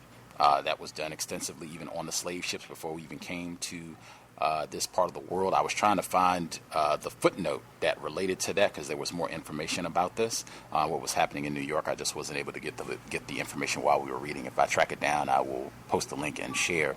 People did. I posted the picture of the narrator, Ron Butler. I think Thomas in New York gave his views. Some of the people who responded on Twitter, all the people that I saw thus far, they do not think he would be accepted as a white person. They think he's non-white, the non-white narrator, Ron Butler. Let's see. thought again we had this notion of sympathetic whites, where she's talking about. She says the Common Council did not deign to answer the petition, and the popular press showed little sympathy. This is for the stealing of black corpses. One newspaper opined that the only subjects procured for the dissection are the productions of Africa. If these are the only subjects of dissection, surely no one can object. 31. Some sympathetic whites, notably Quakers and abolitionists, did object, but to no avail, which again just gets to my point with Dr. Cambon. He says they are statistically insignificant. Even if you are able to find a single or three white people that maybe seem like they might today care about a Negro, or three, they don't have the ability to do anything, and you still have to be suspicious of even them, as we talked about with Benjamin Rush. Just because they might support you in a cause today does not mean that they will not practice white terrorism tomorrow. At any rate, when she continues, so she has that in the first paragraph, where she says, I checked just the term that she used, I thought was interesting. This is right above the paragraph that I just read, where she says, in 1788, blacks petitioned the New York City Common Council complaining that medical students made regular bacchanalian raids on the Negroes' burial ground when under cover of night and in the most wanton of sallies. I didn't know what bacchanalian meant, right? So I look up the term bacchanalian, characterized by or given to drunken revelry, riotously drunken. Now, if that is getting drunk, getting sauced up, and let's go have a good time and rob Negro graves, wow, you are telling me a lot about white culture. And I would even say you can pair. That's two different incidents of white drunken debauchery, where in The Half Has Never Been Told, they got drunk at Andrew Jackson when he was having his inauguration. It got so bad he had to crawl out of the window. And this one, they get so drunk, it's time to go raid the Negro cemetery. That is white culture. Beacon of civilization. Let's see. Yeah, we already covered that. I thought Karma was right on point. They mentioned it several times. Learning facility, put it next to the Negro. So we'll have easy access to our buck Negros, and we can use them in life and in death for whatever exploitation we come up with. Man, that last portion, I think I had some other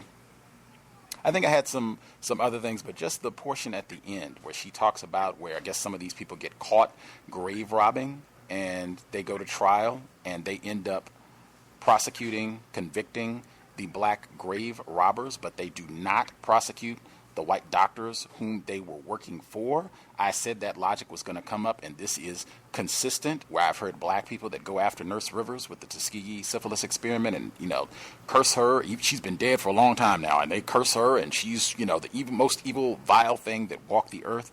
That pattern of focusing the blame, the anger, the frustration on the least powerful black people who might be involved in this knowingly or unknowingly, it just does not seem logical to me at all, when the people that are most to blame, that are benefiting, directing, most powerful in all of this, they get to walk scot-free and most of the time anonymous. They're not even named. That to me is just another illustration, and it's pitiful, of the system of white supremacy, where black people are always culpable regardless of what happens. Even get blamed for slavery. White people never get blamed. It's always, they made an error, or they're unconscious, or they didn't know, or it's just sad, or whatever the case may be.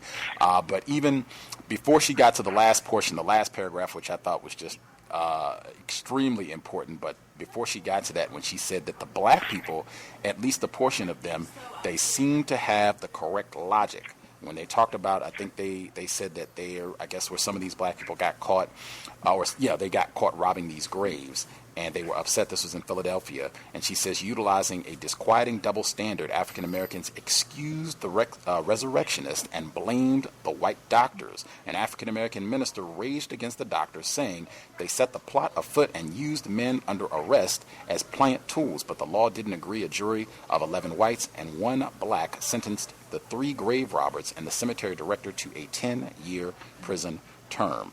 That, in my view, is the correct logic. That's the way that we should analyze and process this. Anytime when white people are doing anything racist and what have you, attacking us, make sure that the people that are most in charge get the blame. I will stop there. I was going to read that last paragraph again because I think that is super important, but I might just replay her analysis because I think she's going to bring this up again because there are other examples in the book where white people are terrorizing whites. They're using some black people to get this done, and the black people end up being blamed, named, accused, all of that, and the white people, nothing happens to them at all. We don't even know who these people are. I will stop there. Do we miss anybody who didn't get to comment at all?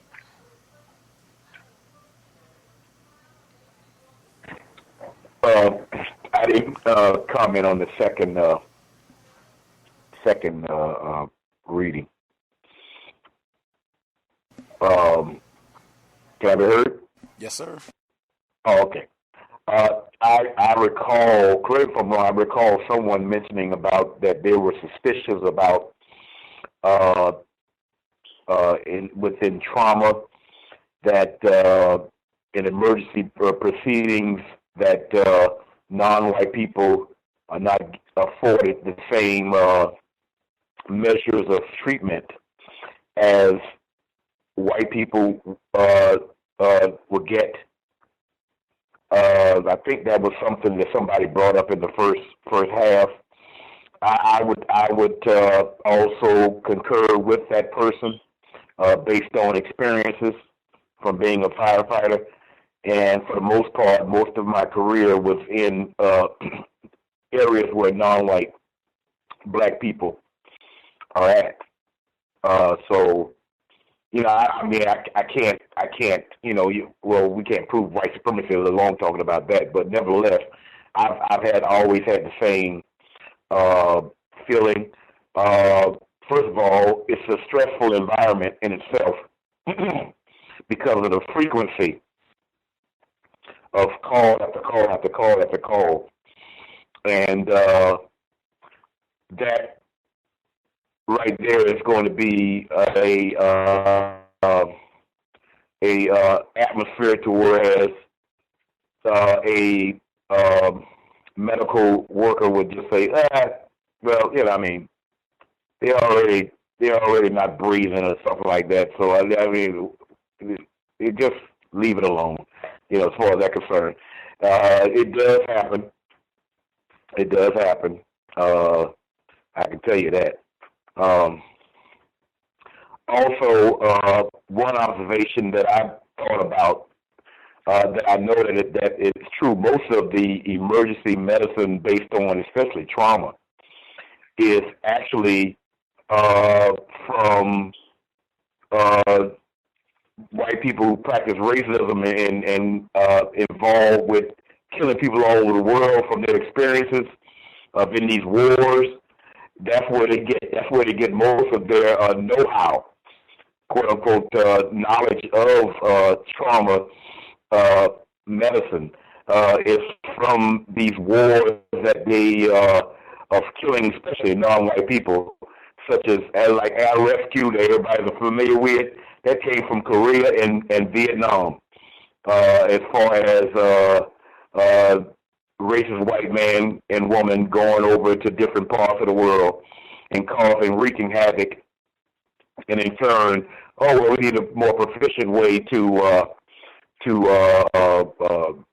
rehabilitate our dying, that sort of thing. And eventually it filters down to back to here, you know, as far as the more correct way to deal with traumatic injury. So that's how the system of racism plays a direct part in even what we commonly see today as far as traumatic medicine. Okay. For sure. I assume the other folks just didn't have as much to say on the second half of the reading. The folks who dialed in who had a hand up.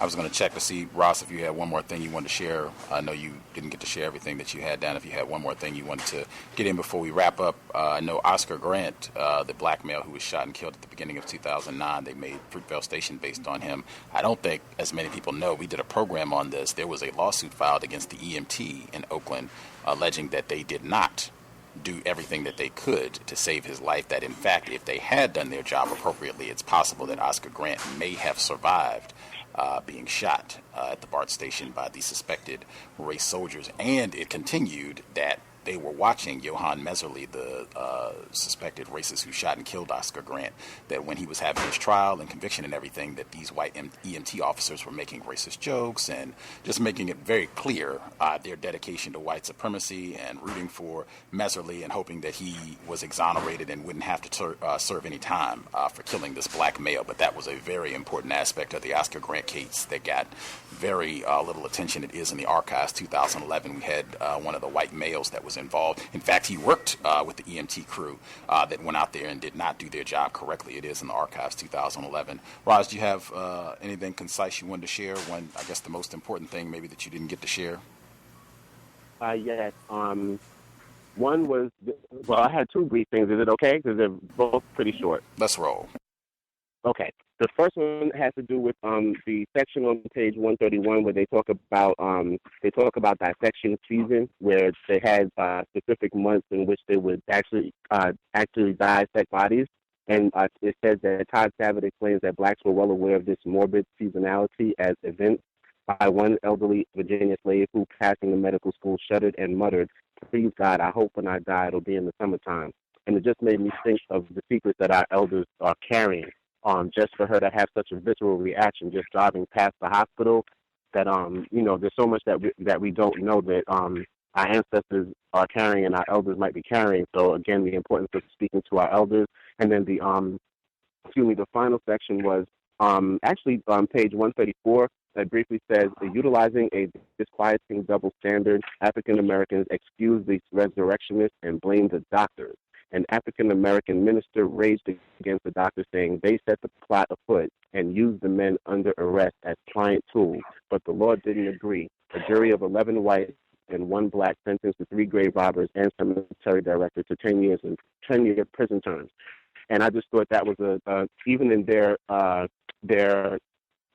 grief, they were able to have the black self-respect to understand that these people were just tools of the system of white supremacy. And it's just something for us to all think about, that even those black people who choose to be on the wrong side of history, that happens to be their response to racism and white supremacy.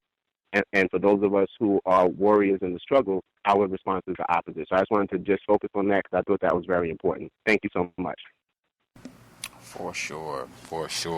The Dr. William Forbes was the white male who was acquitted in all of this, where they did go ahead and convict the black resurrectionists, as they called them.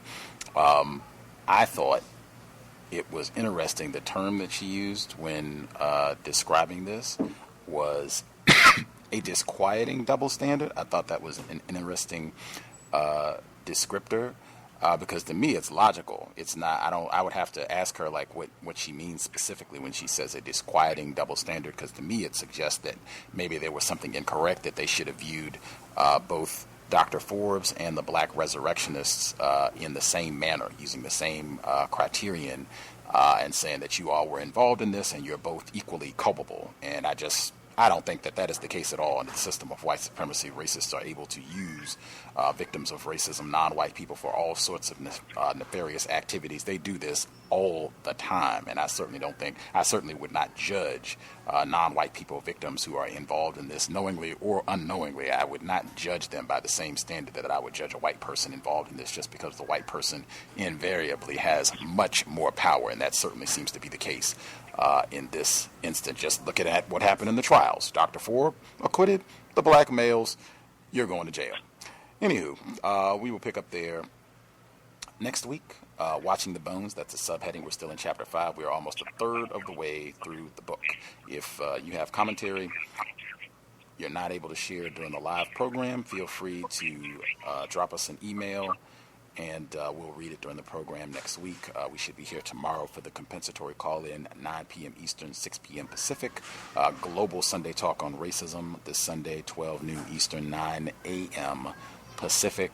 Looking forward to hearing from our folks that are outside the states. Pam will be here next Wednesday. We have programs before that too, but lots coming up as we roll along spring 2016. If you can't find something in the archives, if you get confused, have guest suggestions, gripes, complaints, feel free to drop an email untiljustice@gmail.com. untiljustice@gmail.com. Invest if you think the program is constructive. Racism-notes.blogspot.com. Racism-notes.blogspot.com. Listener-supported counter-racist radio. PayPal button is in the top right corner. I will post it online. I know Mr. Demery asked earlier. I'll post it on Facebook and I'll tweet it as well. If you would like to invest, if you're not in the PayPal, feel free. Drop an email. We will get you a physical mailing address. Man, I will say it again, since it popped up in this book. I think that's at least the second time that it's popped up in this book. Racist using alcohol or some other form of narcotics so that we're not thinking clearly to make us easier to abuse and terrorize. Woo! Sobriety would be best under any era of racism, white supremacy. I know it's warming up and people are celebrating. Probably got some folks that are graduating, or you have, children, friends, nieces, cousins that are graduating, and folks are doing their celebrations and barbecues and all that stuff. Even if you're going to do that, you still want to be codified because we are still operating where we are being attacked, terrorized 24/7 worldwide, all areas of activity. If you're going to be out in a vehicle, you do not want to be under the influence. You talk about worst possible conditions to be pulled over. Darren Wilson, Daniel Holtzclaw, perhaps you even bump into a white person that's not an enforcement officer but is white and does have a firearm. Man, you talk about making a situation 1,000 times worse if you are under the influence and cannot think clearly and make the best possible decisions to keep yourself safe and anybody that you might be responsible for. You're just making their job way, way easier to stomp on us, put their foot on our neck, keep it there, even take your life if you are under the influence. That goes if you're a driver, passenger, pedestrian. If you're behind the wheel, even if you're in a vehicle, period, buckle up. Let's do everything we can to minimize contact with enforcement officers, race soldiers. That said, Creator, we ask that you help us remain patient with other black people, victims of white supremacy. We ask that you help us remain patient with ourselves. Remind us to demonstrate the highest levels of black self-respect at all times, in all places, each and every time we are in contact with another black person. It has been time. Replace white supremacy with justice immediately. Cows signing out. Thanks all for tuning in. Nigga, you so brainwashed. I'm a victim, brother. Problem. You're a victim. Man. I'm a victim of 400 years of conditioning. Shut up. The man has programmed my conditioning. Mm-hmm. Even my conditioning has been conditioned.